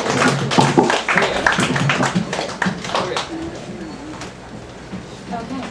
Hello, everyone. How are we doing? I'm going to read 2 poems. I wrote both of these last year. I haven't really reread them since last year, so it's feeling a little cringe.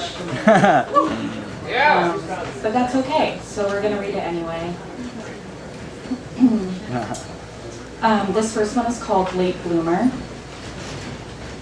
Late bloomer, overindulger, I taste sweeter now. Thrush growing on my tongue, sugar spilling out of my guts, I am older. Ants marching on the hardwood, mold growing on the windowsill, still I am grateful.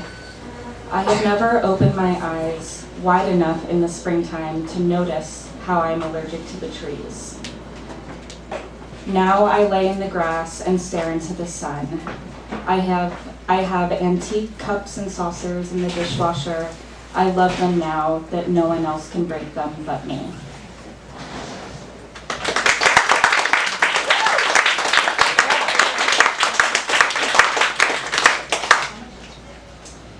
The second one doesn't have a title.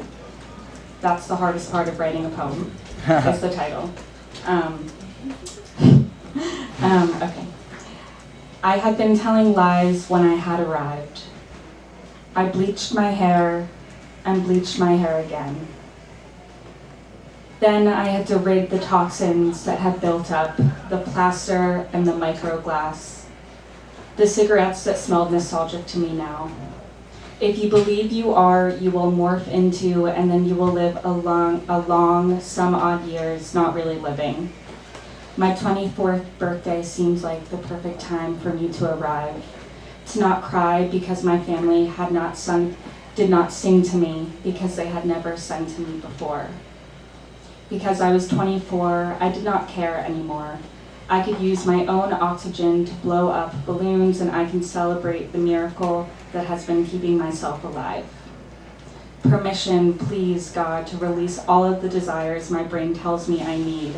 I believe they were just shown to me, and I have not had one original thought my entire life. Years of my empty stomach growling at me has created acid in my throat. and it is cleaning my mouth of you. I can begin to think of someone new. I have arrived from a place that I have decided to not think of again. Thank you. If you want to follow me on Instagram, my Instagram is Moleskin Musings. Yeah.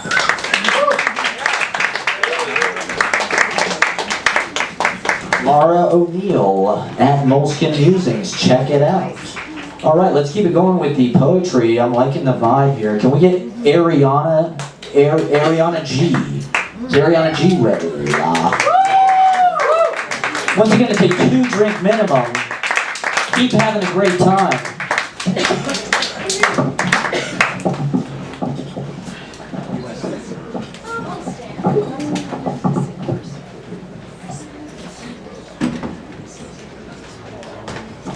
Hi guys, so I'm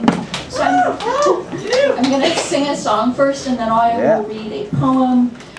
I'm gonna sing something a little different this week. I'm gonna do part of an aria from an opera called The Tenderland, which is by Aaron Copland. It's the only opera that he ever wrote. Okay. You know, while we're doing our Soviet theme, right, he was kind of like blackballed from the industry. So, that's what it is. And it's just called Glorious Song. Oops, I'm not gonna break this. I'm gonna step back on this though. Once I thought I'd never go outside this fence. This space was plenty for me. But I walked down that road one day, and just what happened, I can't say. But little by little, it came to me, that line between the earth and sky came beckoning to me. Now the time has grown so short, the world has grown so wide. I'll be graduated soon. Why am I strange inside? What makes me think I'd like to try to go down all those roads beyond that line, above the earth, beneath the sky? Tomorrow when I sit upon the graduation platform stand, I know my hand will shake when I reach out to take that paper with the ribbon bound. Now that all the learning's done, oh, who knows what will now begin? Oh, it's so strange, I'm strange inside. The time has grown so short, the world so wide. Thank you guys.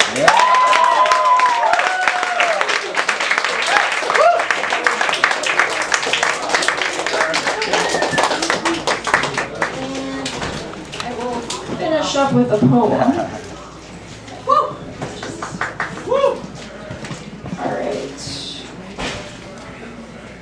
Gardens grow because women make them.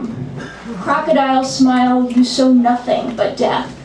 Moths eating, shitting out, death to life, burn to life. Your name was Sophia.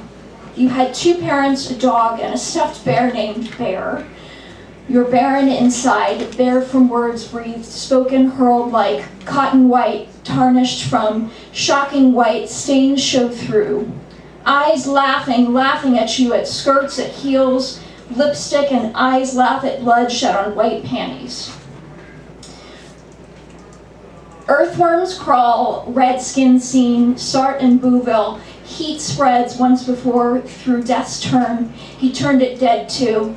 Skin that pressed between us, 2 heat crawls, spreads, barely left air, left in room. Speakers made deaf, I became deaf too, like hands that squeezed wrap around you. When water runs cold and salt rivulets race, spine to chest, quaking earth shakes, ruins under feet, ravage stroke world crusher. Now in the rooms where speakers spend lives, the willows we dream of, the stories we swallow, Richard Geertz and his cockfights, stories about stories you plead, Terence and Plautus, or maybe Seneca will enter the room. Through paint cracked calling, bay to the moon, please fix me or spite me or take me away, you invisible nothing. Or maybe one who thrust fast inside you still at school. Just love songs and nausea and rum. But little did you know there was no one who could love you. No mysteries that could call down from the sky. No one who would hold the sorrows or your purse with the dirty seams. But you were always the bearer, the carrier of shame because you alone could carry it. And the faceless nothing in the sky would laugh in your ear. Your sorrows made lands fertile, nameless lands with carrots, beets, and a watermelon that one year. Your bones were built for it, bent from weight to curve, withstand. You were made for this burden, endowed to hold. An entitled young man had once whispered in your ear after hurting you, then coming inside you. You were made to plow fields. You were built to cry them. You were meant to hate and sow all the same. And that's how earth and gardens grow. Thank you guys.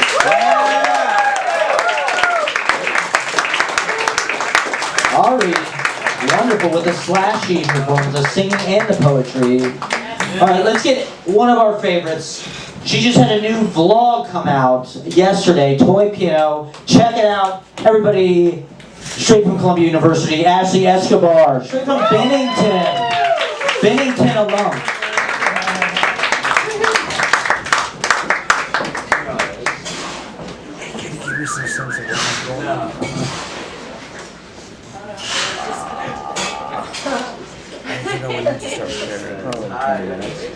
How do I do this?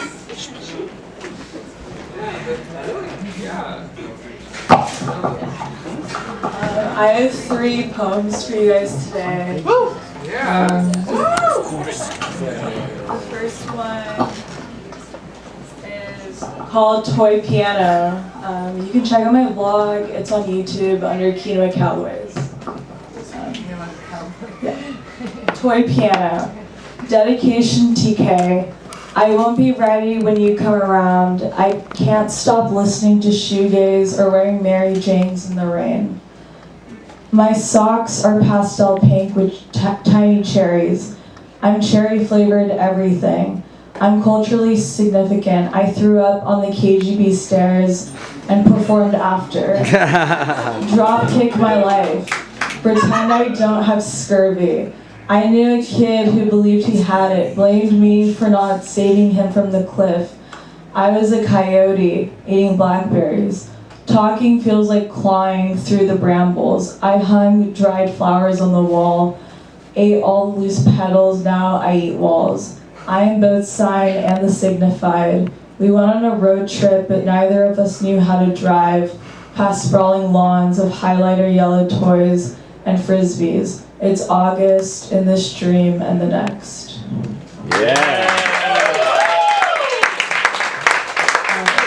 This one's called Anyway.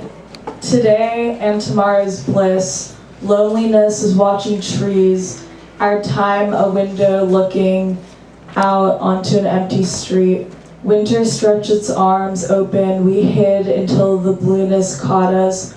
Gravitate toward distance. Silence, sit and stare.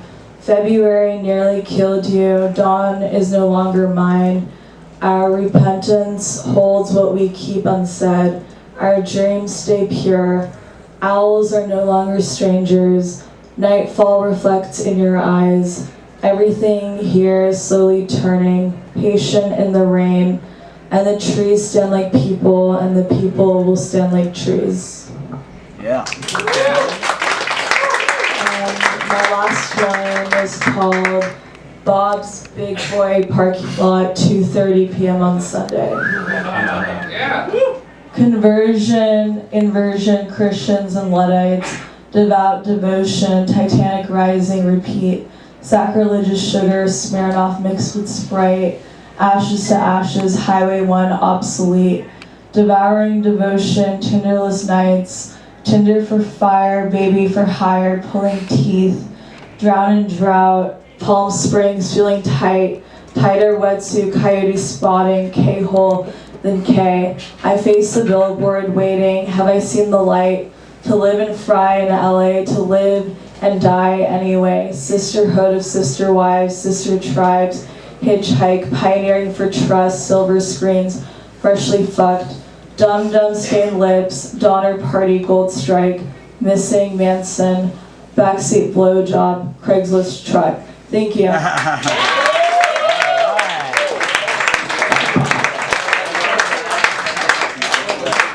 Ashlee Escobar, everybody. Bringing you the current news, the most contemporary lyrical ballads in existence. Ashlee Escobar. Fantastic. Thank you all for hanging out with us. It's a 2-drink minute. We've got a lot of excitement. I think it's that long weekend. I think everybody was out enjoying the weekend and just chilling at home, binge watching. Is Andrew Steiner gonna come up and entertain everybody? Let's have a big round of applause for Andrew Steiner. Hello, it's great to be here for the very first time. I had no idea such a beautiful community and bar was up here. I'm going through a bit of a difficult time in my financial life. I think a lot of us probably are. Money. We all need it, but we all don't necessarily use it as opposed to coital requiem. We could. It's dirty, we probably get urinary tract infections, but it's free. Well, it's not free, but you can reuse it. But yeah, I've been applying for a lot of jobs, and I hate the process. Not just because I never know when I'm going to get another job, or I'm just sending out these resumes into the ether and not knowing if I'm ever going to hear back. It feels like wasted labor. But specifically because once I get the interview, I then feel like I have to abandon my true self in order to get the job. That's the worst part. Yeah. And I applied for a copywriting job last week, and I get up to this office, this beautiful Art Deco building in Midtown, 54th Street, right next to the Saks Fifth Avenue, and I go into the lobby. I ask the guy, I'm like, hey, I'm here to see Joel White, and he said, oh, do you know what floor he's on? And I said, no, I don't know. He just told me to come here. I figured he'd meet me in the lobby. And so I'm texting Joel, and Joel's not replying. And I look up, and there's this beautiful mural on the ceiling. It's got cherubs and a chariot and a cherry cheese, lots of CH things. Juniors.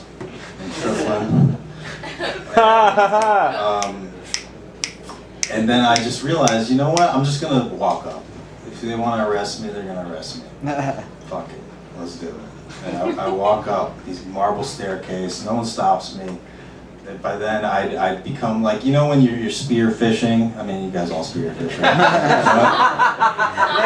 You know, when you stick the spear in the water, you just keep it there for a while because eventually the fish just thinks it's part of the landscape.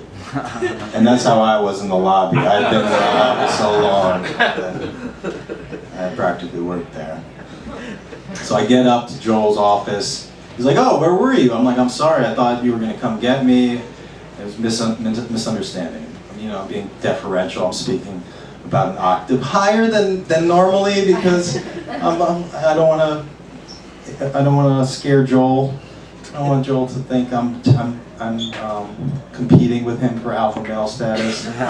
So I'm like, yeah, Joel, I'm sorry. I just thought, yeah. So Never. And then Joel's like, okay, so you said in your resume that you were a published poet. And I was like, yeah, I got published once. It was just like a small local magazine upstate, nothing too crazy. Well, that's your only publishing, right? And I'm like, yes. And he's like, well, could you compose a poem on the spot right now? I'm like, well, that was a long time ago. I don't really write poetry so much anymore, Joel. But yeah, I don't think I could do that. And he's like, no, I insist. And I'm like, okay. Well, the thing is like, when I'm like writing poetry, my mind tends to go in the sexual areas, and I don't know if that would probably hinder me getting this job. So it's like, I feel like I'm backed into a corner here, Mr. White. And he said, well, just try not to be too lewd and obscene. Just try to restrain that. And I'm like, fine. Could you just like snap a little first? And Joel, I meant Joel. That's why I asked him, and he was like, no. He clicked his pen once. And I was like, okay. The ontological surroundings of Mephisto's book of tribulations are permeated by the big fat cock. I mean the word clock. I punch in and out. I mean, it's lubricated. And then I just left because I knew I didn't have the job. And that's my set. Thank you guys so much.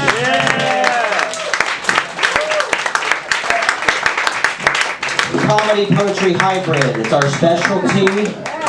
Andrew Steiner, thank you. That was wonderful. I like that. Gentle comedy. Not insulting the audience or saying horrific, violent things. Wonderful. That was great stuff.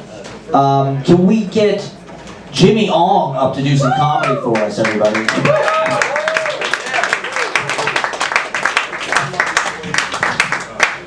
Thank you. Hello. Talking about Jimmy Carter earlier, I was actually named after President Jimmy Carter. Yeah, it's nice. I mean, but growing up, people just never believed that was my name. It's because I'm Asian. They're like, oh, it's gotta be something. I'm like, no, I'm just giving you my fucking name. I don't have to. All right. That was a lovely story, by the way, the counterfeit gold. I enjoyed that immensely. It who out here has found like a buffalo nickel thinking like, I'm fucking rich? Yes? Oh my god. Costs like $5. It's just like, god damn it, I'm an idiot. Alright. How many people out here like, do you guys ever do like unannounced drop-ins to like friends and shit? Yeah. You do? Oh, you're a horrible person. No, I was like, no one likes that, right? That's like a fucking annoying thing, and I realize why. I don't know about you, but we all have like a certain level of tolerance we have for how filthy our kitchen counters are. And I think mine are pretty bad, and that's why I don't want anyone to come. All right. Thoughts. I live with a married couple. And there's no twist. It's not like my parents or anything. Like you might hear from so many. Wow, what is this? All right. Yeah. I'm sorry, I'm breathing heavily. It's just you gotta make do, right? But anyway, so I live with this married couple. They're very sweet. I've been living in the same place for like the seven years, and my roommate Arnold, he ended up marrying this lady, Allie. They're both sweet. Recently, Allie is pregnant. And I don't know about you, but I've never. This feels like a 9-month eviction notice to me. I love our apartment. Like it's a loft space, and it's very dangerous still for children. Like I don't understand what's gonna happen. I would never bring a child over to my place for obvious reasons, but you know, okay. Definitely over. Okay, yeah, all right, whatever. Should not tread in that area. But anyway, so our apartment's kind of a death trap for children. There's like needles, like not needles, I meant nails. We're clean. We're in wholesome threesome. But like, no, it's not like polyamory. It's very just they do their thing, I do mine, and it's very wholesome. But yeah, it's not no funny business is going on.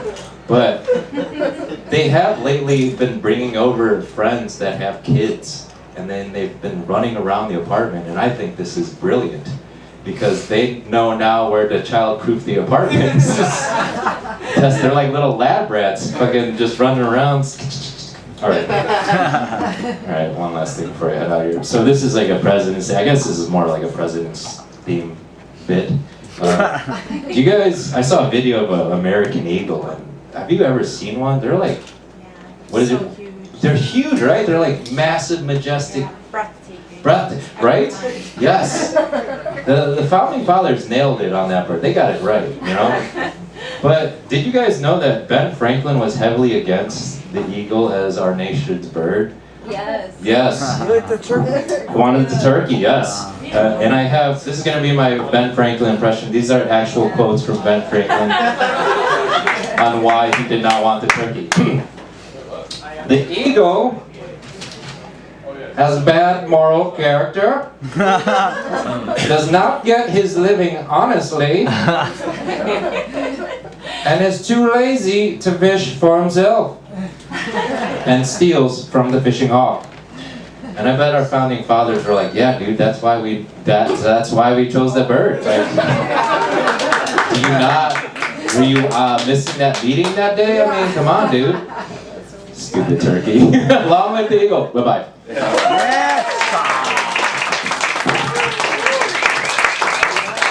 Jimmy Hong. Fantastic, hilarious with the Ben Frank. I mean, 9/11 would have been a lot different. The aftermath of the turkey was a pickup truck with big turkeys in the window. Is Amy Milin still here? Amy Milin. Let's get Amy Milin up to do some entertaining feats. I'm not going to be entertaining. I'm reading poetry.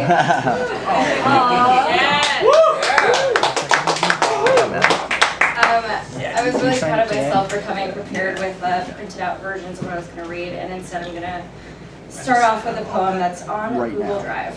Okay, so that's Go with it. So this poem is called I Call It Playing with Time. I call it playing with time. One of the most memorable examples. 3 trees, each in its square plot of dirt and concrete, small to fit the residential block. One tree stretching out, just flowered, white-tipped with blossoms so bright they seemed ghostly in the darkness and grayness of the city street. I knew I must have passed it many times, not tracking its steady growth. So bright it looked like a ghost. I saw myself on other nights taking these same steps, noticing the same tree, those pink lights hung just like that from the restaurant awning. Almost every night it must have been. And if I took each nightly iteration of this small, predictable journey, walking by my blooming tree, let me always exist here, I thought, walking past this tree toward home. And I lived it out. I entered my fantasy in which I might find a bulb of agency in a non-linear aspect of time. I walked in the opposite direction only so that I could, again, walk past the tree toward home. I walked past the tree toward home. I turned around again and walked past the tree toward home.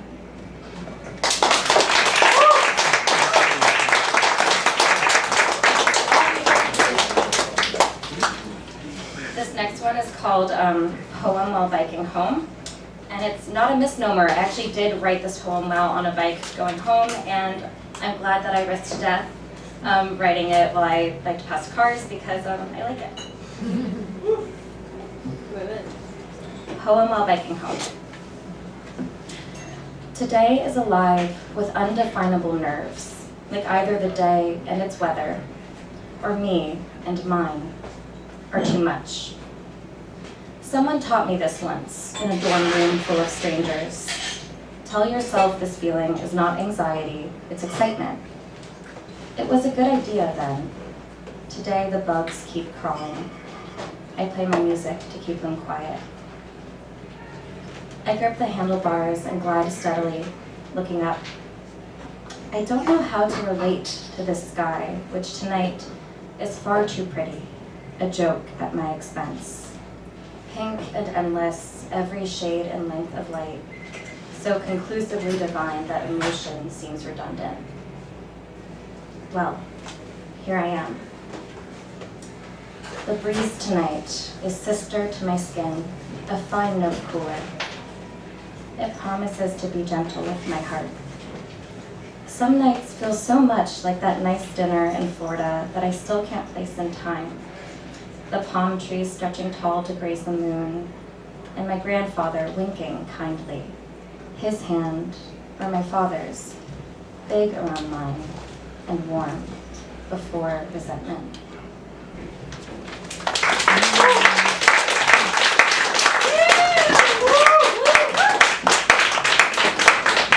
And I'm gonna read one more, which I was not planning to read because it's just a draft in my journal, but I don't know, something about the vulnerability of open mics and just the different things that people share made me want to be more loose with it. So if you like it, I'm a genius. If you don't like it, it doesn't. It's the first draft. Yeah. My dear Anna's bitterness. In the bar, surrounded by the windy chatter of the other young desperates, calling and crying out their young desperations, yet again she told me, with that shrug and that blank-eyed frankness, I feel fine about it. I'd watched her moony eyes meet his, her blushing disbelief as he rattled off, charmingly, her virtues. And I blushed for her, too, so very pleased to see my dear friend loved. And yet, still, from circumstance, that unbelievable, unbearable last-ditch source, he's leaving. She shrugs and says she feels fine. How can it be? Says Anna, I never expected to have someone love me forever. I'd like a life partner, but I know I'll never be able to rely on someone completely. I'll always be alone, and I'm okay with that. I won't tell you what her mom was like or how her past relationships went to get her here. Use your own friends and cobble it together. You can imagine my feelings. My friend, I wanted to hug her. I wanted to tell her that I can be trusted. I wanted to fix it all by loving her. Will I always? Easy to say now. Does it matter? Would a good example counteract her clear-eyed cynicism? She's in love and she knows what that means. And I won't make it harder by pretending it is unreasonable to hedge your bets and lower your expectations. Oh, bitter, loving friend, I hope I can be more like you and take the world for what it is. For that's the truest form of love, this incidental thing. Yeah!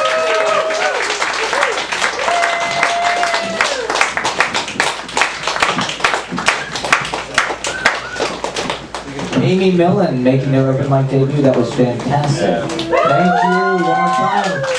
Go Dan. That was beautiful. Matt Proctor for president. Yeah. Oh. Right, I need a house. I need a house. And an airplane. I can fly around. Love you guys. I love everybody here. I love all my open micers. That's right. This is a revolution. We're changing the culture. We're in New York. We're on the belly of the beast, okay? We are renovating the ideas of this nation. And we're starting it right now. Can we get debasery up here to do some poetry for us?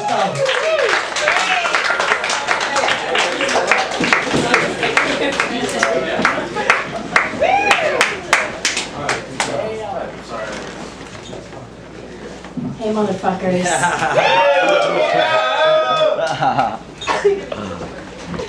Oh, someone left their phone up here. Uh-oh.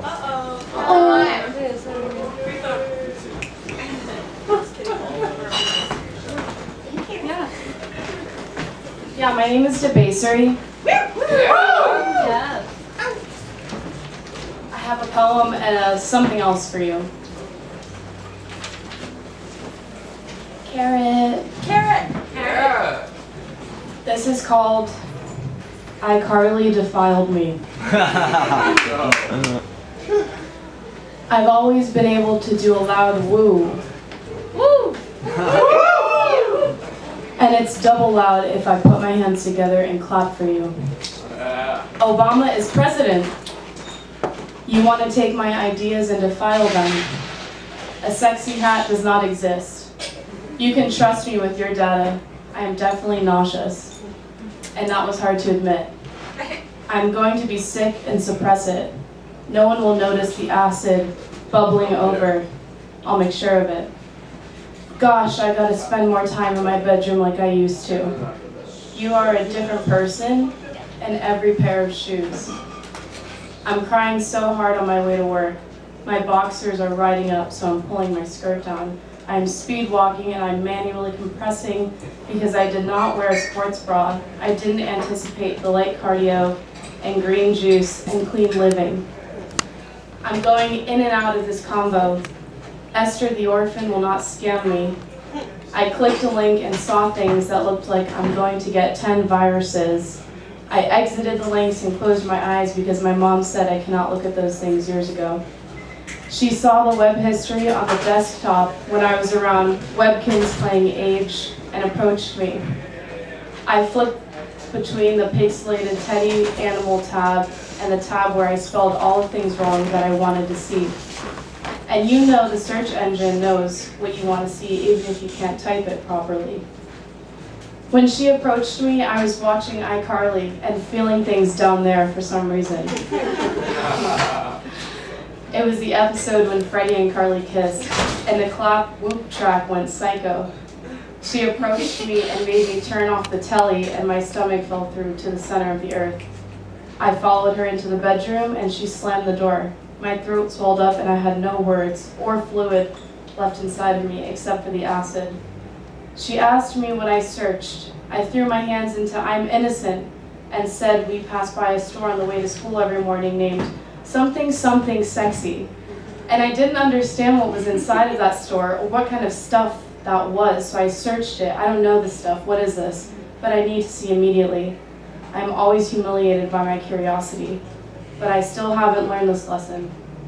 Me and her didn't deeply discuss it, the way I spelled the word vagina with an F, like in Austin Powers. What are these things that have so many names and spellings? They are things I don't know, but I need to see, and I can't explain, but I should have known. My dad walked in on me watching that iCarly scene a few days prior and yelled, "What the hell are you watching?" Well, you are watching me right now, aren't you?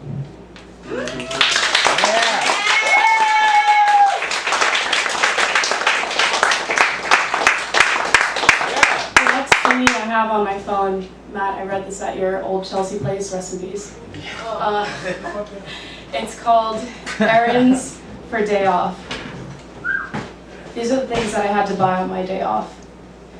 Bang energy drink 48 pack, allergy pills, 4 carts of Marlboro Reds, curl cream, 25 banana flavored condoms, 1 banana flavored vape, new baby calf/squirrel coat, full body Brazilian, meal prep, low-cal skinny, peppermint mocha, low-cal skinny, unsilence myself, Orange Theory class, then colonoscopy, 3.5-hour therapy session, gua sha, whiten teeth, study for math debate, masturbate. Hell yeah! Debasery, everybody. News that stays news. That was phenomenal. iCarly. It was a big part of our sexual development, wasn't it? iCarly. All right. Let's get Isaac Berger up. Let's get some tunes going on. Big round of applause for Isaac Berger.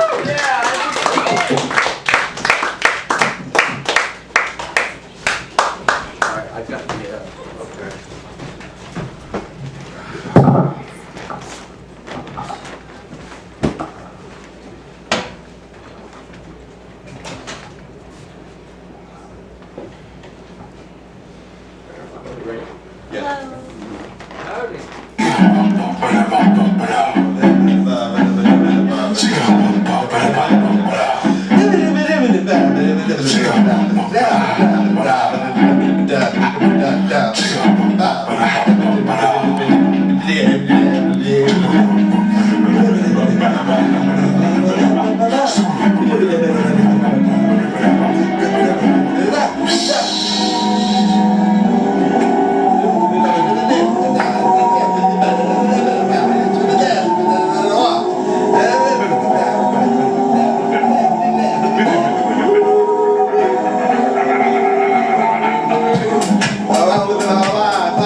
Get it on.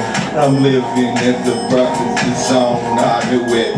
When I move it, got it, did it, you into it, so intuitive. When I did it, live it with a lie. And at times you analyze what you subscribe lies. Those lies, I repeat myself, but I don't really care.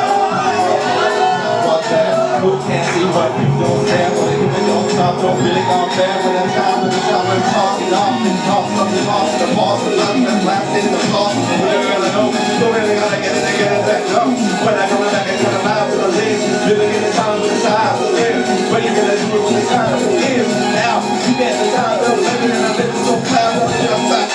Roll down, down to the down, down. What is the living in the down to now? Who looks the business and got into town? Now, get live. New York, what's happening? 100% real East Coast hip hop.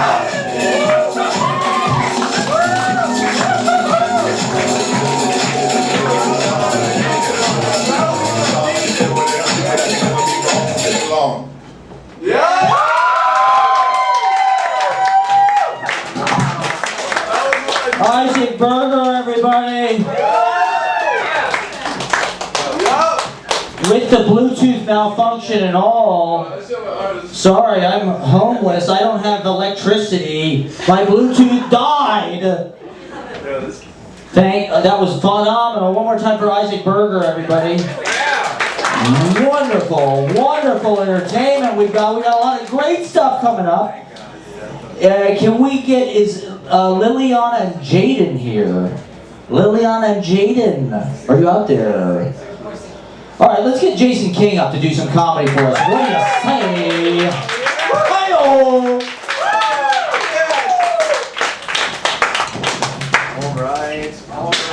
All right.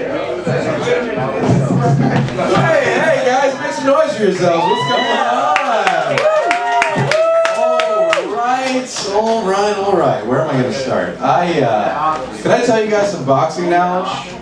Yeah. I don't know if you knew this, but before his fights, Mike Tyson used to cry for his opponents. You know this? Yeah, that makes sense. He's an absolute monster, man.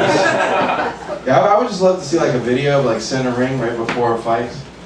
You know, his opponent's like, Mike, are you good?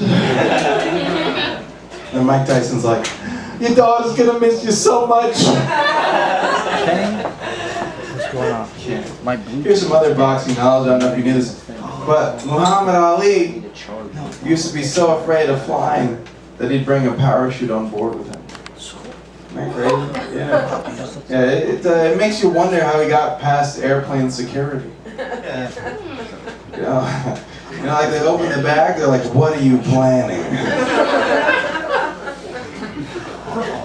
Muhammad.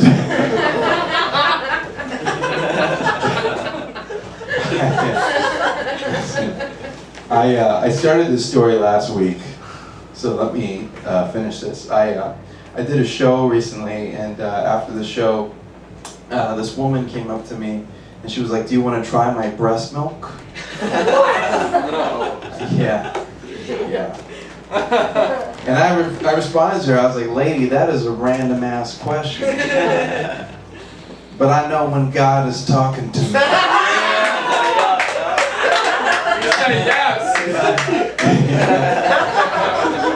know, after shows, some comics get like people that want to fuck them. I get premises. So. You know, so I'm in the middle of this bar, like sucking on these ladies' breasts, and you know, everybody in the bar is like, you know, they're kind of upset, you know. But it's not my fault that they decided to pay for their beverage. All right, listen, I'm a feminist. Let women feed. All right? Yeah. And the thing is, I need to know. All right, I licked my lips later. That was purely instinctual. But so the thing is, I tried it, and here's the thing. I feel like what I learned from drinking a grown woman's breast milk is that you can really tell how healthy someone is based on how their breast milk tastes. Right? I was there. I was like, lady, you need to lay off the Taco Bell. Listen. I was like, this breast milk tastes like a Crunch Wrap Supreme. Yeah. It's pretty good though. Not for milk.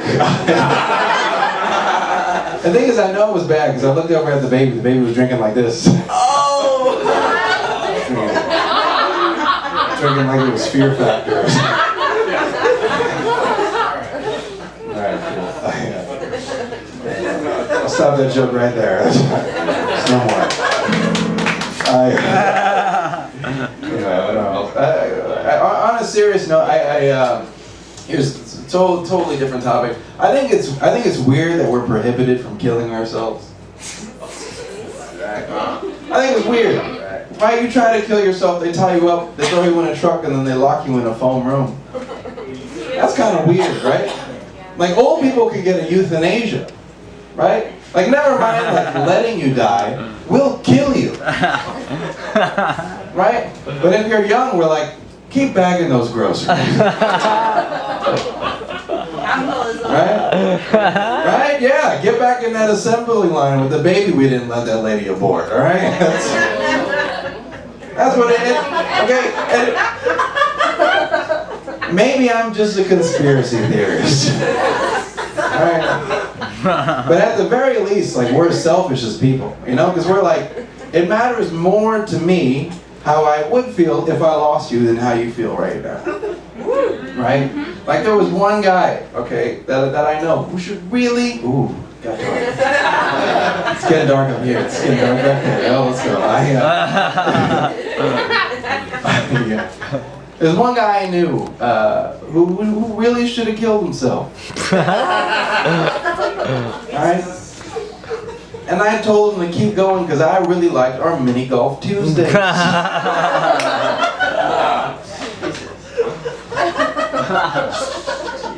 I only knew this guy from putt-putt. But he like gave really good advice on how to get past the windmill. And I told him to keep enduring because I would be devastated if I was ever over par. Right? Like I don't know. I think for some people it is true that there are a lot of people who are suicidal because like they, you know, at some point in time, like they don't have like they have like a negative perception of the world. You know what I mean? Like, and that perception might be incorrect, or it might be based on like a little moment in time. But for some people, they should really kill themselves. Like if you're in Guantanamo Bay, okay, you're gonna be in Guantanamo Bay for the rest of your life, and every day you're getting flogged and eating cock meat sandwiches. Maybe you should put an end to the sucking cock. That's all I'm saying. I don't know. It ain't that bad? Who said that? Alright. That's my smart joke for the day. Enough for that. Thank you. I appreciate it. It's, you know, it's very hard to get taken seriously after doing a joke about drinking breast milk. It's not easy to do that. Should I get serious? Should I get more? Should I double down on the serious? Get more serious. No. I'll get more serious, more vulnerable next time. I'll do a whole serious set next time. But I'll stop here. This joke didn't work last week, but I've improved it since. Because that's what the open mics helped me do. My sex ed teacher had AIDS. Yeah, because he probably had a bad sex ed teacher. Yeah, but because he had AIDS, he like taught the class like super passionately. I feel like we should always have a teacher that like suffered from not knowing the subject that they're teaching. You know, like you have a math teacher that got audited. They're like, percentages are important.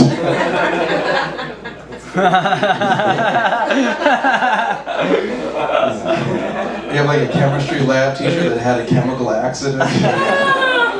They're like, this is hydrochloric acid. It takes your dick. They pull out their dick, it's in a flask. It's not even a dick anymore, it's a sauce. Thank you very much. Peace out. Jason King, everybody. Hilarious stuff. We're rolling the second show of the day. I mean, it's like two shows for one. The late night hour where it gets amazing and avant-garde. So I'm going to read, this is a book I put out one line a day. I do this every week. I'm going to read my line from February 20th. February 20th. Dalmatian blanket in the pregnancy angle. One line a day, everybody. All right, now for the sacred ritual, let's get one of our favorites, my good friend and yours. Let's have a big round of applause for Mr. Ed Pankoff, everybody.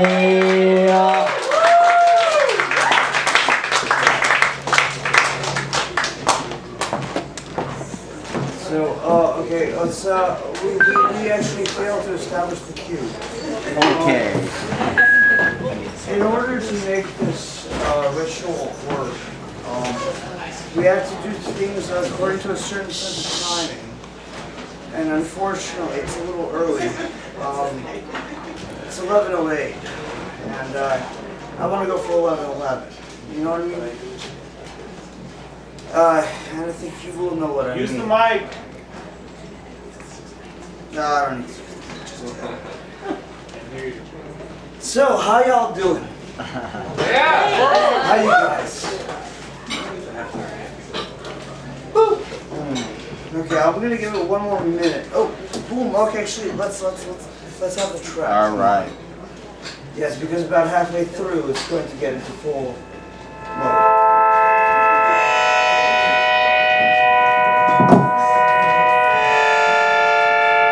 Today I present to you a form of hypnosis.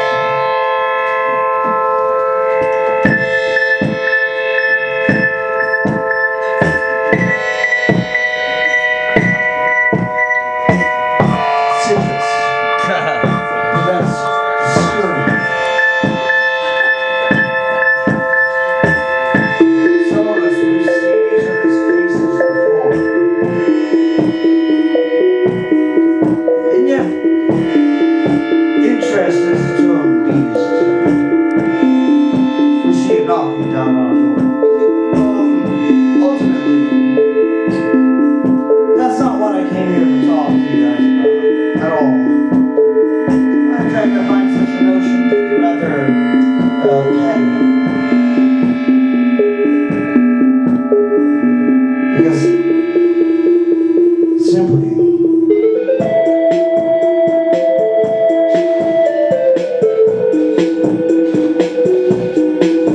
we walk through a sea of doors. From day in to night out. Owls and eagles, fishes and tigers, burning bright. For hundreds and hundreds of years, we all believe that the apocalypse is nigh. But what belies our own sense of truth? Here's what I have to show you. Absurdity looms.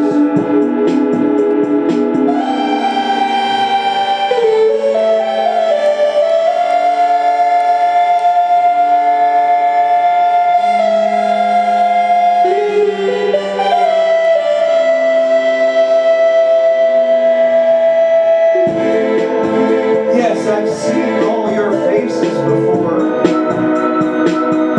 and I shall know by the way you knock upon the door.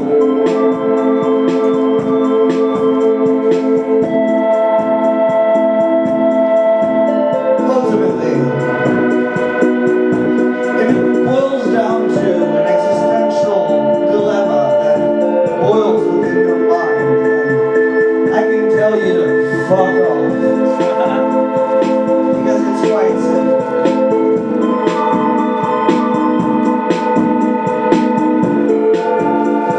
There's more to do, and much more to snooze upon.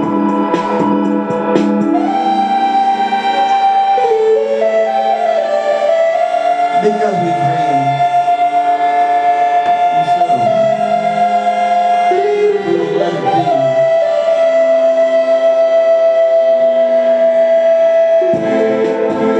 I have to admit at some point that I'm actually engaging in hypnosis here. I'm hypnotizing all of you.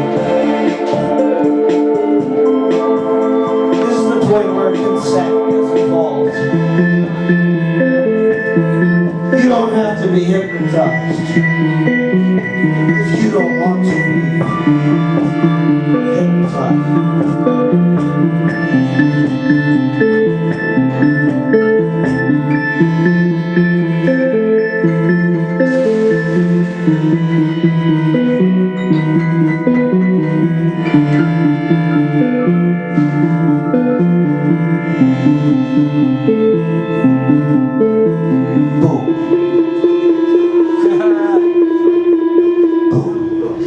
Yeah!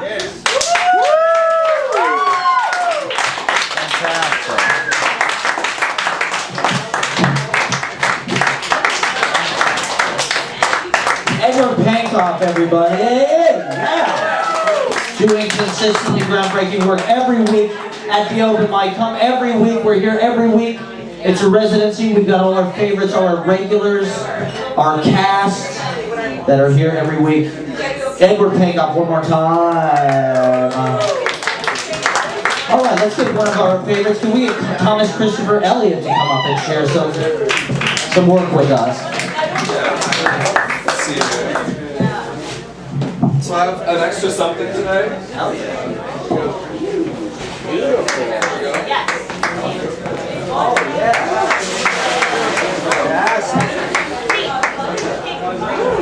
So I'm also a practicing painter, and I do this project where I paint on the roof during rainstorms.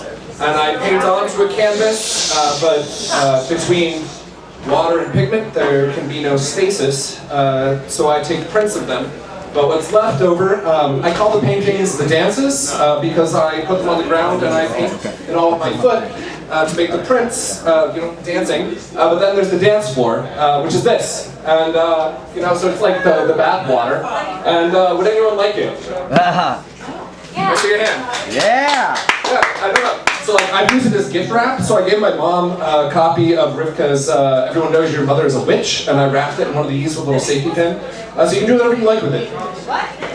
Yeah. Here we go. Woo! So that's the bath water, but in painting that one, I was wearing this shirt, and so it's also like a fashion concept. So watercolor, menswear. But I'm actually here to read poetry today, and I'd like to take you back to the roots when I first began painting and writing poetry in 2012. I sent a book to the Agnes Lynch Starrett Poetry Prize in 2021, and I lost. But I think it's Brown Girl Chromatography won. She's really cool. I follow her on Instagram, and you should check out her work. Hopefully she has a reading here sometime soon. But my book, one of the epigrams, and it's also the epigram to my upcoming execution of the watercolor rain paintings, together with Cummings' Holy to be a Fool while Spring is in the World, is from Nietzsche. I say unto you, one must still have chaos in oneself to be able to give birth to a dancing star. Thus spoke Zarathustra. These are going to be poems from 2012, and I'll conclude with one from 2020. I started studying in Brazil, so one of those in Portuguese. This is my first time reading the translation. An saudade. You once resembled a foreign symbol, empty and unknown. Later you echoed the speech of whales, familiar and strange. Eventually we became acquainted. We spoke regularly over cigarettes, coffee, and ale alone in the street. We walked together, and for some time I thought I knew you, like a favorite sweater and the scent of blood oranges.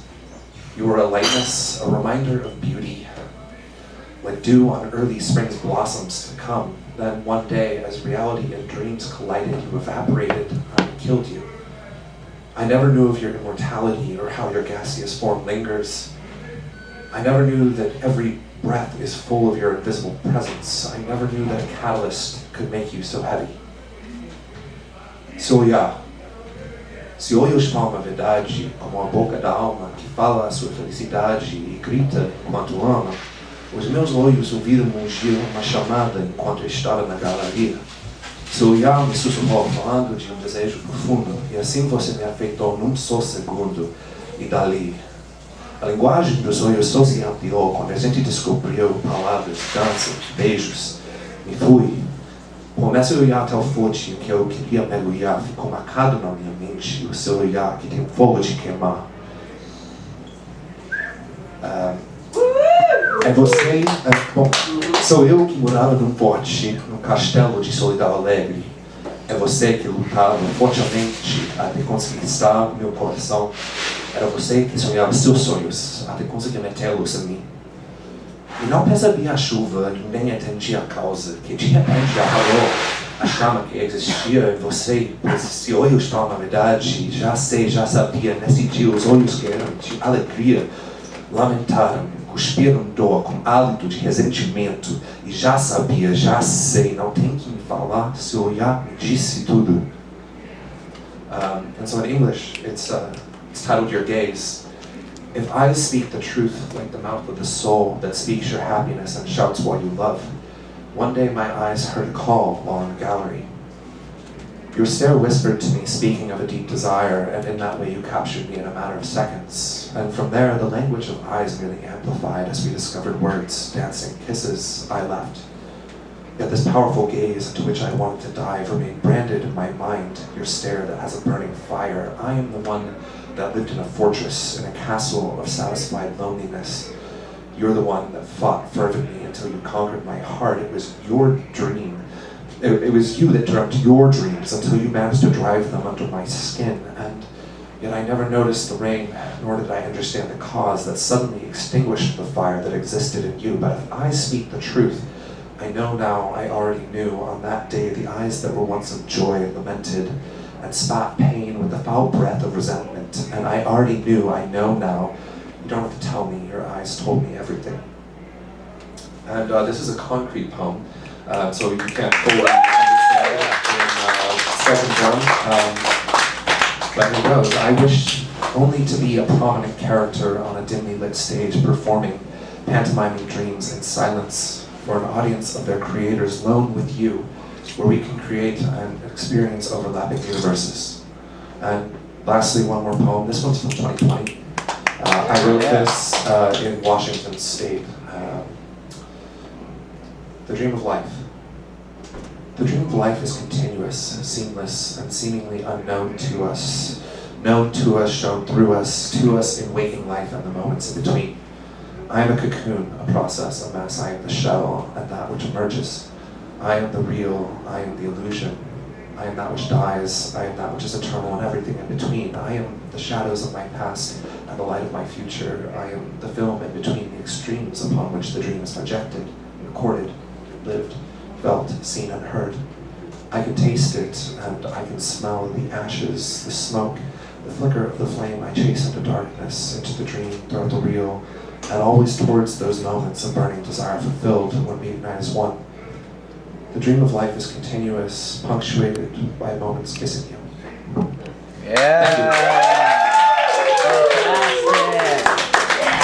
Thomas Christopher Elliott, everybody. That was Portuguese? Yes. Thank you for reading in a language that's not English. Please, if you want to read in a language that's not English, definitely do it. You don't need to speak in English here. Well, I provided the translation. That's good too. Thank you. Thomas Christopher Elliott, one more time, everybody. That was wonderful. I love that. All right, let's get Marcello Vincenzo up. Marcello Vincenzo. And then we've got Greta, the Valiant Housewife on deck. I don't use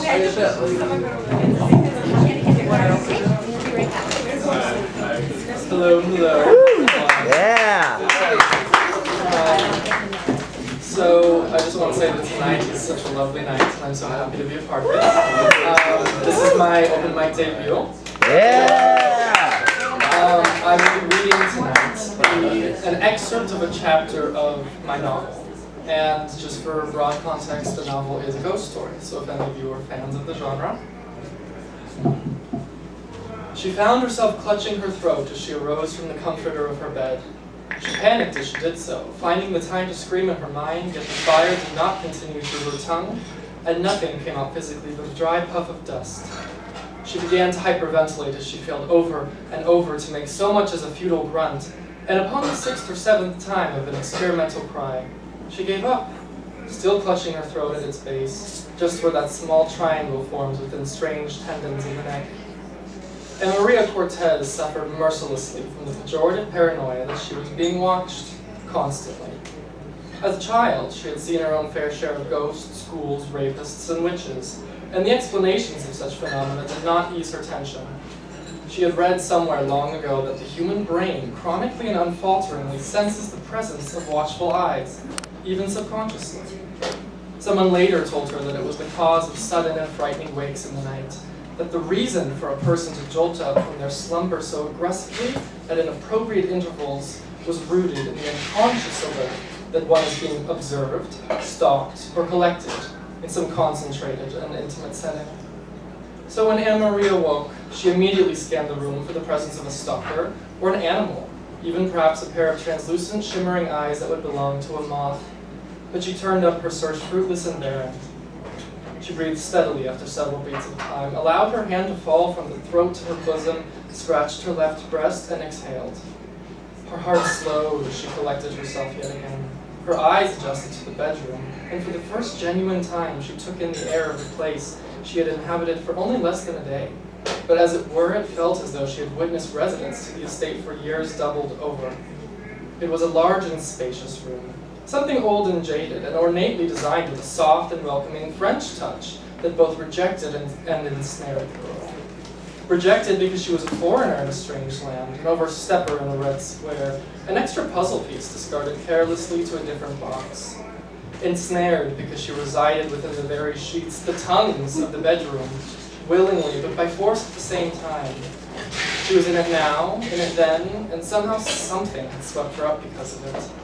She knew nothing to make of it. Perhaps there was nothing to make of it. Perhaps she had become so uncommonly fortunate to befriend a pair of uniquely unconventional individuals, and as payment for such blessing, she was subject to an experiment so stressful and so demeaning to the little legitimate character she had, that it would attempt to bend her over. The only opposition she had against it was the stubbornness of that triangle imprinted at the base of her throat, which ignited her greatest fear. And Maria would never and could never live without the constant exorcism of her voice, and for that she was a disturbance to the Eberhards' common practice of pushing and squeezing a life until it popped. She sat up. No, she had been sitting up, and therefore removed herself from a bed that wasn't her own and stood to stretch.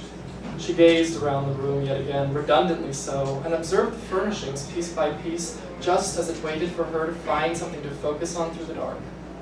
She shuddered, not out of physical chill, but out of some sort of attack to her brain by the furniture. It glared at her from underneath the drawcloths and the coats of dust, something watchful and Orwellian in essence, and unsettled her.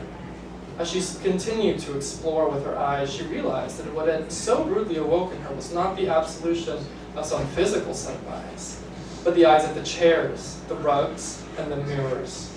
There was a double in everything, a half-life of the walls, and therefore she, the spectator, had become so imposed upon by such a discordant family that even their possessions permeated her own self-security. There was nothing for her to understandably trust, not even the verity of her slumber. Maria scored to the window and drooped herself upon the sill, just as Audrey did the same 4 rooms over. She thought about the idea that there was something romantic about a house, even the one she haunted currently. There was always something ethical in her eyes about the destruction of a person, and by that standard she found it an atrocity to ponder the destruction of a house. Houses were something that superseded humanity, outlived mortality, even rebelled against the natural world. Humans were finite, fleeting, and therefore evil.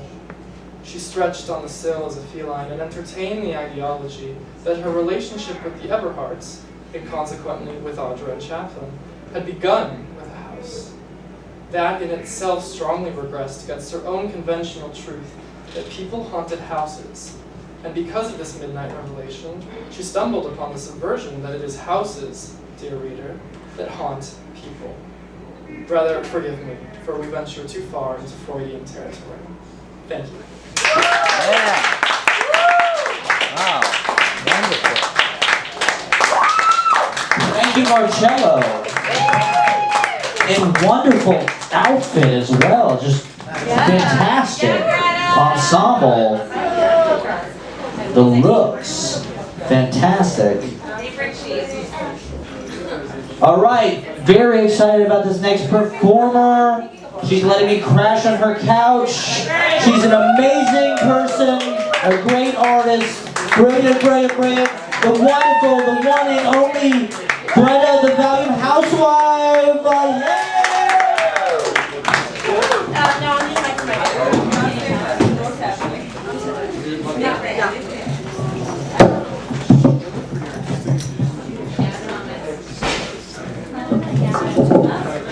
Okay,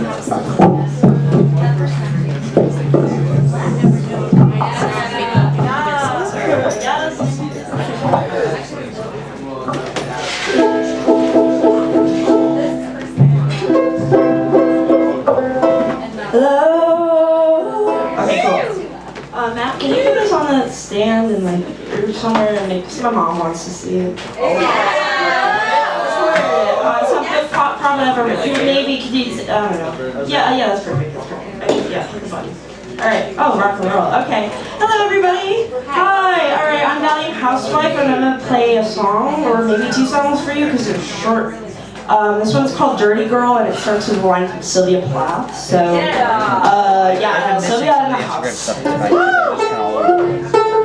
It wasn't first.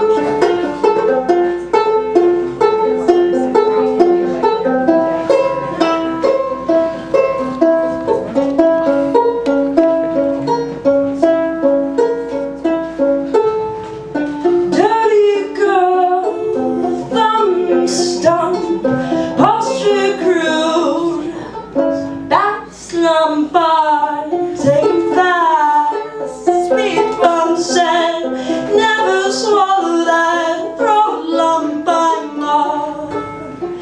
Ching my spine, chewing through the phone line.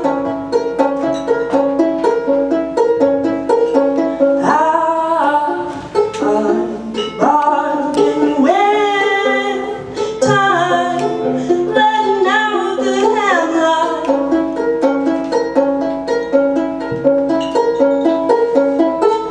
Hourglass, blood clots, shattered watch, break clocks, your liver fails, teeth rot, your keys inside, but the door's locked, I'm off.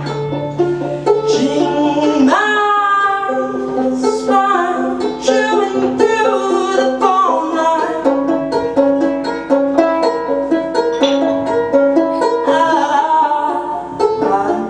Bargain with time, letting out the hemlock.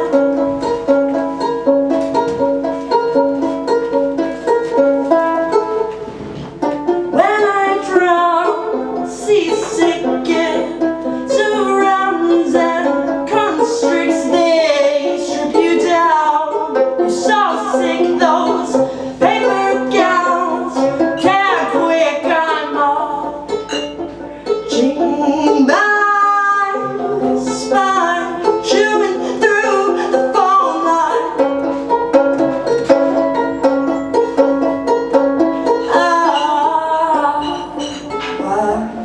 Bargain with time, letting out the hemlock.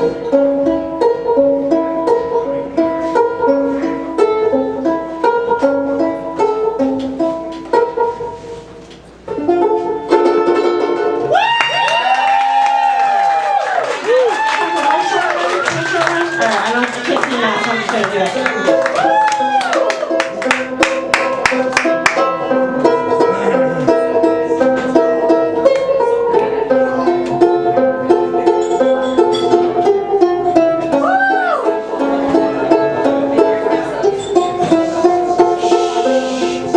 Yeah, shut up. Talking to you. Just kidding, it's a happy song. In the afterglow, spirals follow, golden ratio, hard to swallow. When you kiss me, when you touch my thigh, I'm happy. I don't know why taking pictures. Taking pictures. Just like what I see you in the corner of my eye. Ooh.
have one song on Spotify, and Matt Proctor's living in my house. That's my claim to fame. That's right.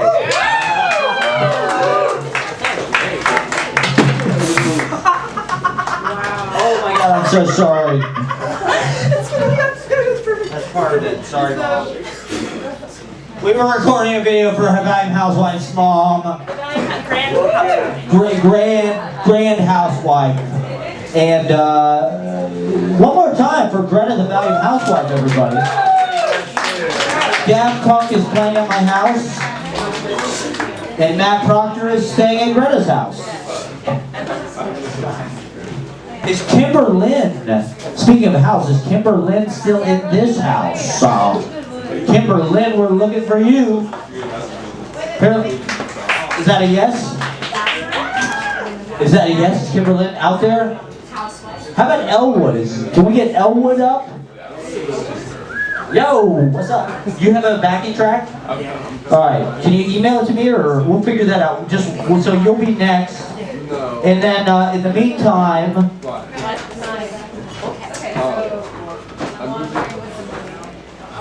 Do we have Aiden Watson? Aiden Watson? How about Alex? Aiden Watson? Get Aiden Watson up. You want to stand? Or I can stand. Or you can sit here.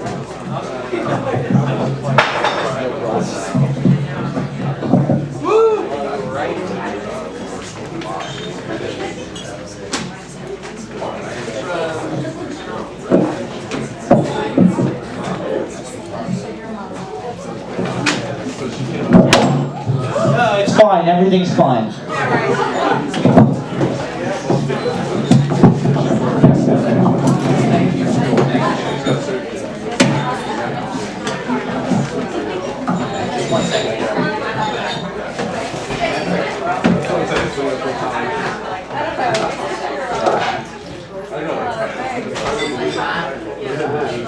Hello?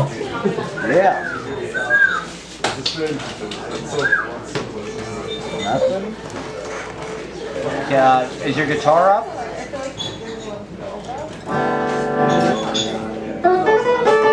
Yeah.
That was awesome.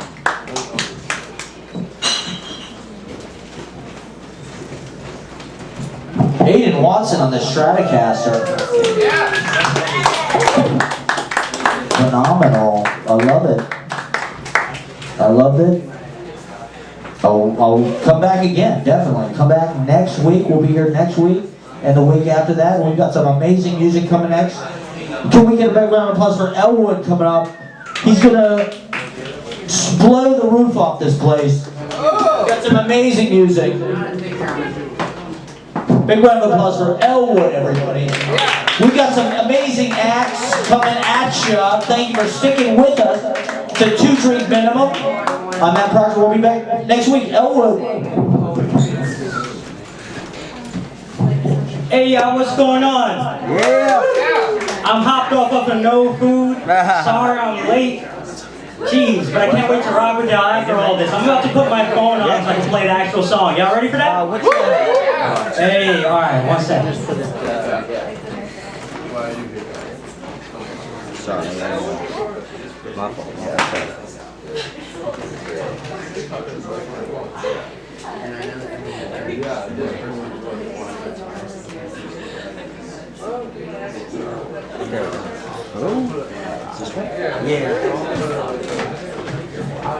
Hey yo, this song's called Worry About Me.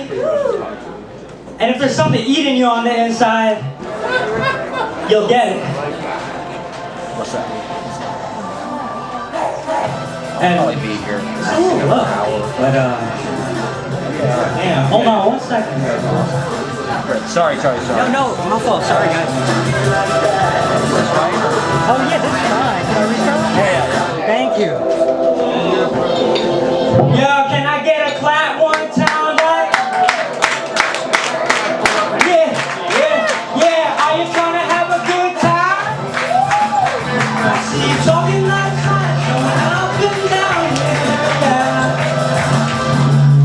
There's some smash, how you do me like that, how you acting like you forgot about all the things I've done knocked down since I come around, yeah. But don't get close, keep pretty sense back, I can't get out of here. Sorry about the feedback, y'all. Clap with me. Clap. Can I sing y'all for them? I got a move, yeah, and it just won't leave, yeah, so closely, yeah, 'cause it just on me, woo!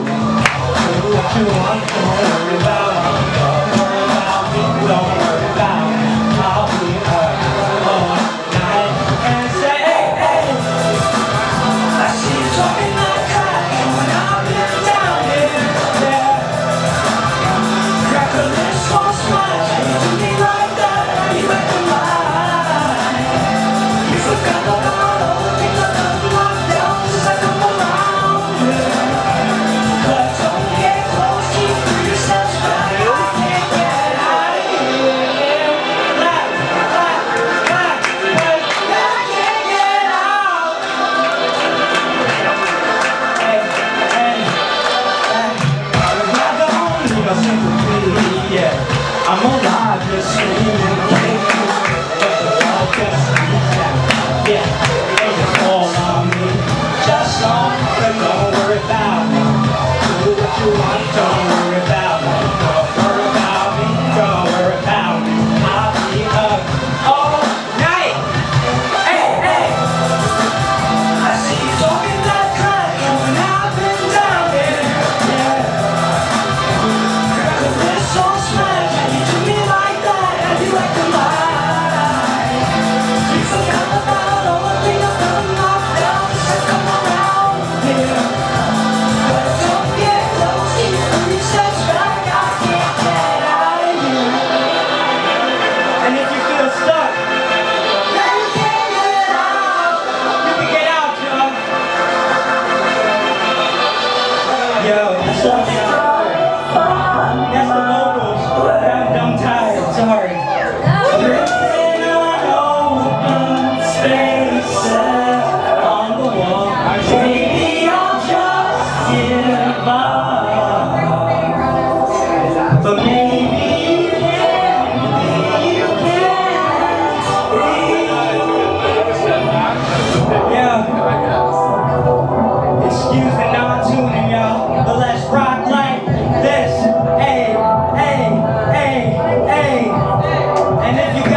But can we get it one more time, like one more time, like yeah.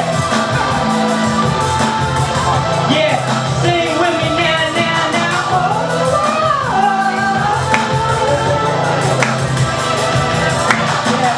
Yeah. If they ask you what the fuck is going on, but you just don't worry about me. If they ask you what you're doing in the next 5 years, don't worry about me. You forgot about all the things I've done in my life, yeah, don't worry about me. But don't get close, get yourself back, I can't get out of here.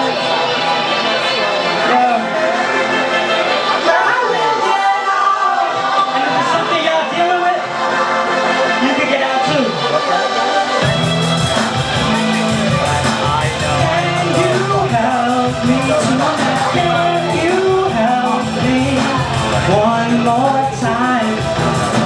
Can you help me for no one? Against your stories. Can you help me for one? Alright, so that's the song. My name is Elwood Sound. I got one more if there's time, but I don't know. Can you do this? Or? Yeah, I got a password on my phone, I'm sorry. Yeah.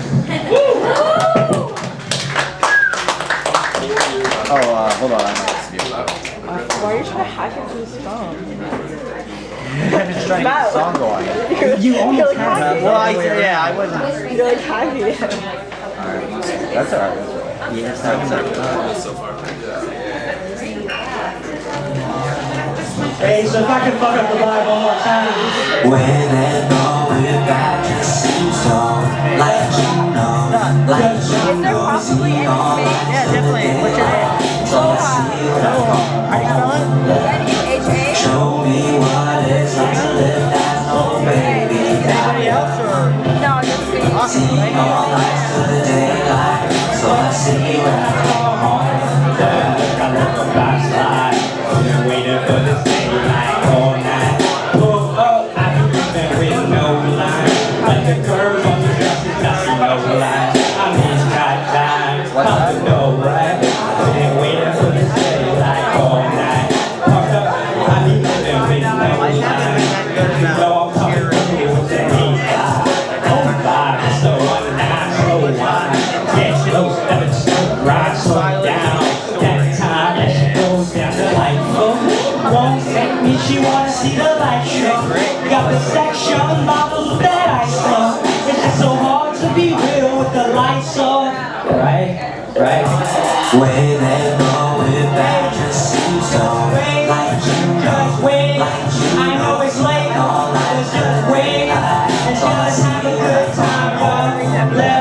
Let's show me what it's like to live that old baby die young. See all lights in the daylight, so don't judge me, y'all. You know why? Even though it's wrong, yeah. I know you would, and even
the backing synth that made the melody. So if any of y'all need like a beat or want to collaborate or anything, I'm just here to make friends. And shout out to Cannonball, my man's so nice. All of y'all are great. Can't wait to rock with y'all. Thanks. Yeah.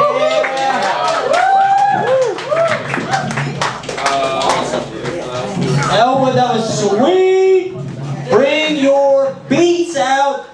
We love it. We love partying on Monday night. This is Saturday. This is our Saturday. Saturday's for amateurs. Monday is when the real party animals come out. And the real poets and the real bohemians, everybody. Woo! We're going late. Tonight, and we got some hilarious comedy. Do me a favor, if you still want to perform, if you're still going up, send me a message real fast. Just refresh my memory, make me know that you're here.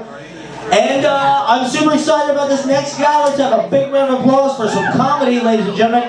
2 drink minimum, see the bartender, Ben Callahan. Ben Callahan. What's up? Thanks, Matt. How we doing? Where's my background music? Yeah. I was here last time. That song's been in my head all week. Thank you. Yeah. Let's see. I feel weak. I don't know if you can tell, but I'm just kind of weak and decrepit. Thank you. Let's talk after the show, whoever that was. But yeah, I have a theory about this. I think I'm the result of pre-cum. That's my just weak sperm that wasn't meant to be a human. And now I'm here, you know. Like, you know that watery, diluted jizz water? Exactly, yeah. No, see, that's a guy, whoever that was made from real cum. You could tell it in his voice. You ever see those people, like, really good shoulders? You could tell it's just a blast of good shit. People, I mean, I think about, like, what position I was made from, sex position, you know? I think it's the one where the guy's just kind of rubbing his dick in preparation against the... Then I come out, hey, you know, just, it's fine. Let's see, I was having sex with this, I was thinking about having sex with this girl that I know. That was such a fake hound. That was so botched. No, so, and girls, they do this, I don't know if you know this, but they say don't stop during sex sometimes. You ever get this? Like, don't stop. It's like, why would I stop right now? Why would I've been waiting for this for 15 years. Why would I? Seriously, come on. It's my dream come true. I don't know who started that. Was there a guy who stopped and now no one's listening? All right. This is just a break. This is an intermission for you guys. People collect guns for the apocalypse. That's the thing people do. Doomsday preppers. Killing it. Killing it. But I do that. I'm collecting guns, and in the event of the apocalypse, I would use them to immediately kill myself. All right. Jesus Christ. Yeah. I'm gonna kill myself right now after that fucking response. Fuck you guys. Just fake laugh, you fucks. Nah, that's cool. It's true, like, why would you want to be in the apocalypse? It's already hard enough, right? We're already suffering enough. It's hard enough to get laid now for me. I don't need an apocalypse to come up. Let's see, I like young girls. I mean, okay, young women, sorry. Just women. Women, exactly. That's what I meant. But I'm not a pervert. I swear. Just please believe me. I'm not a pervert. It's like, I don't know. I think the perfect age for me is like, I don't know, around what, 18.00 would be good. You think? No? I think that's like a perfect ripe age. No. For me personally, like just kind of wait. You're like looking at your watch, and we're good. Okay, how we doing? You know, just kind of. Yeah. All right. That's fine. Let's see, it's Black History Month. Yeah, I'm gonna sink it even further, so let's go down to the trenches. We're already fucking bringing it down. Black History Month, it's so funny to me, like white people are always like, hey, Black History Month. Do any of us learn anything? I feel like it's just a cop-out to say, what have we learned? Like you ask a white person, okay, what have you learned about Black history? They'll be like, well, Martin Luther King, he was a king. who had a dream about Frederick Douglass, who then freed the. I gotta go. You know, it's just like what we gotta learn more. I don't even know who any of those people were. I just read that on Wikipedia. Okay, all right. There's nothing on this notebook. I'm just looking at to avoid your gaze right now. Dude, it's true. Going back to me just being weak. Like, you ever just eat shit that you know is terrible? Like, I eat Gushers, which they don't even fucking exist anymore. I had to order them online, which is that's already bad. On Amazon in bulk.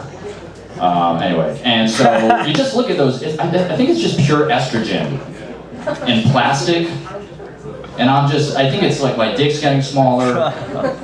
I'm becoming just, you know, it's weird. I'm wearing this hat, such a fraud. It says cat diesel power, as if I'm like a man. I try to compensate with hats and stuff, you know.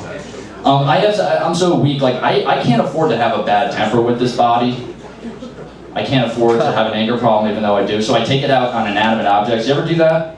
Yeah. You ever do? Thank you, Matt. Matt, I love you. We're in this together, man. I love this guy. Yeah. He's always here for me. When all of you ditch me, he's always here. No, you ever do that? Like, and by the way, an inanimate object will always beat you. You'll never win against inanimate objects, right? Like, he's fine right now. He did not even feel that. So anyway, so I was walking with a coffee and the lid was a little bit loose. And I got burnt by the coffee, so I started like swearing it out and pouring it, like torturing it, you know? I'm like, yeah, you want to talk, motherfucker, huh? Everyone's horrified in Starbucks, they're like, Jesus, New York's not the same, man. Look at this pre-cum guy, Jesus. My God. All right. Does anyone have a gun I can borrow? Does anyone? I got guns, baby. Right. Wow, way to fucking quick response on that, Jesus. A little eager to assist me. Hell yeah. Dude, it's true, like going back, I am perverted, but I can't get laid that easily. It's a weird conundrum to have. Like, if I could get laid, I would be a sex addict. But I can't get addicted to something I can't get, you know what I mean? It's like trying to be addicted to Quaaludes. They don't fucking exist, you know what I mean? I'm like itching for Quaaludes. Don't you hate when people are like, I'm a sex addict? Shut the fuck up, asshole. I'm addicted to video games, okay? Just leave me alone. Thank you. We're just bragging. It's such a good addiction to have, holy fuck. Can you imagine? Alright. Yeah! Fucking, alright. I'm sweating balls up here. Let's end it on a high note. Let's see, I saw this old goth woman on the train. Actually, no, forget that. I didn't say that. I saw a guy get hit by an ambulance in New York, and I thought, that's convenient. Just throw him in the back. All right, guys. All right. I want to apologize to each and every one of you tonight. I want to say I'm sorry. I didn't mean to, but okay, bye. Thank you. Yeah!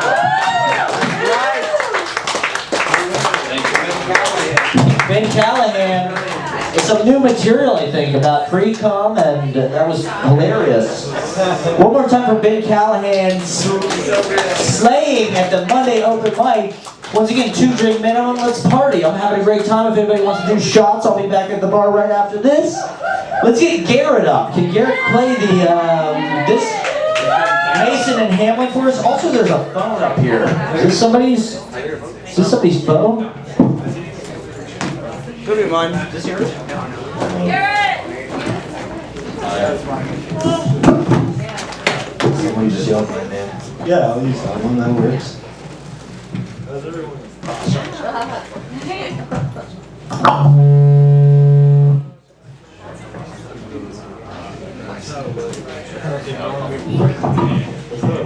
guys.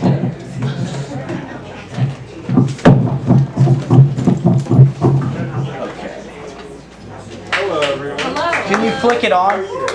Flick it on? Yeah, there's a switch. There is a switch. Hello? Ooh. This piano. Hello? I really hope it doesn't do that in the middle of the song where I might just like scream. It'll just be like, ah, and I'll go, ah! I told myself I was going to tell a joke before I started, but now I'm telling a joke. But, you know. Yeah, this is a song that I wrote at some point that I remember how to play.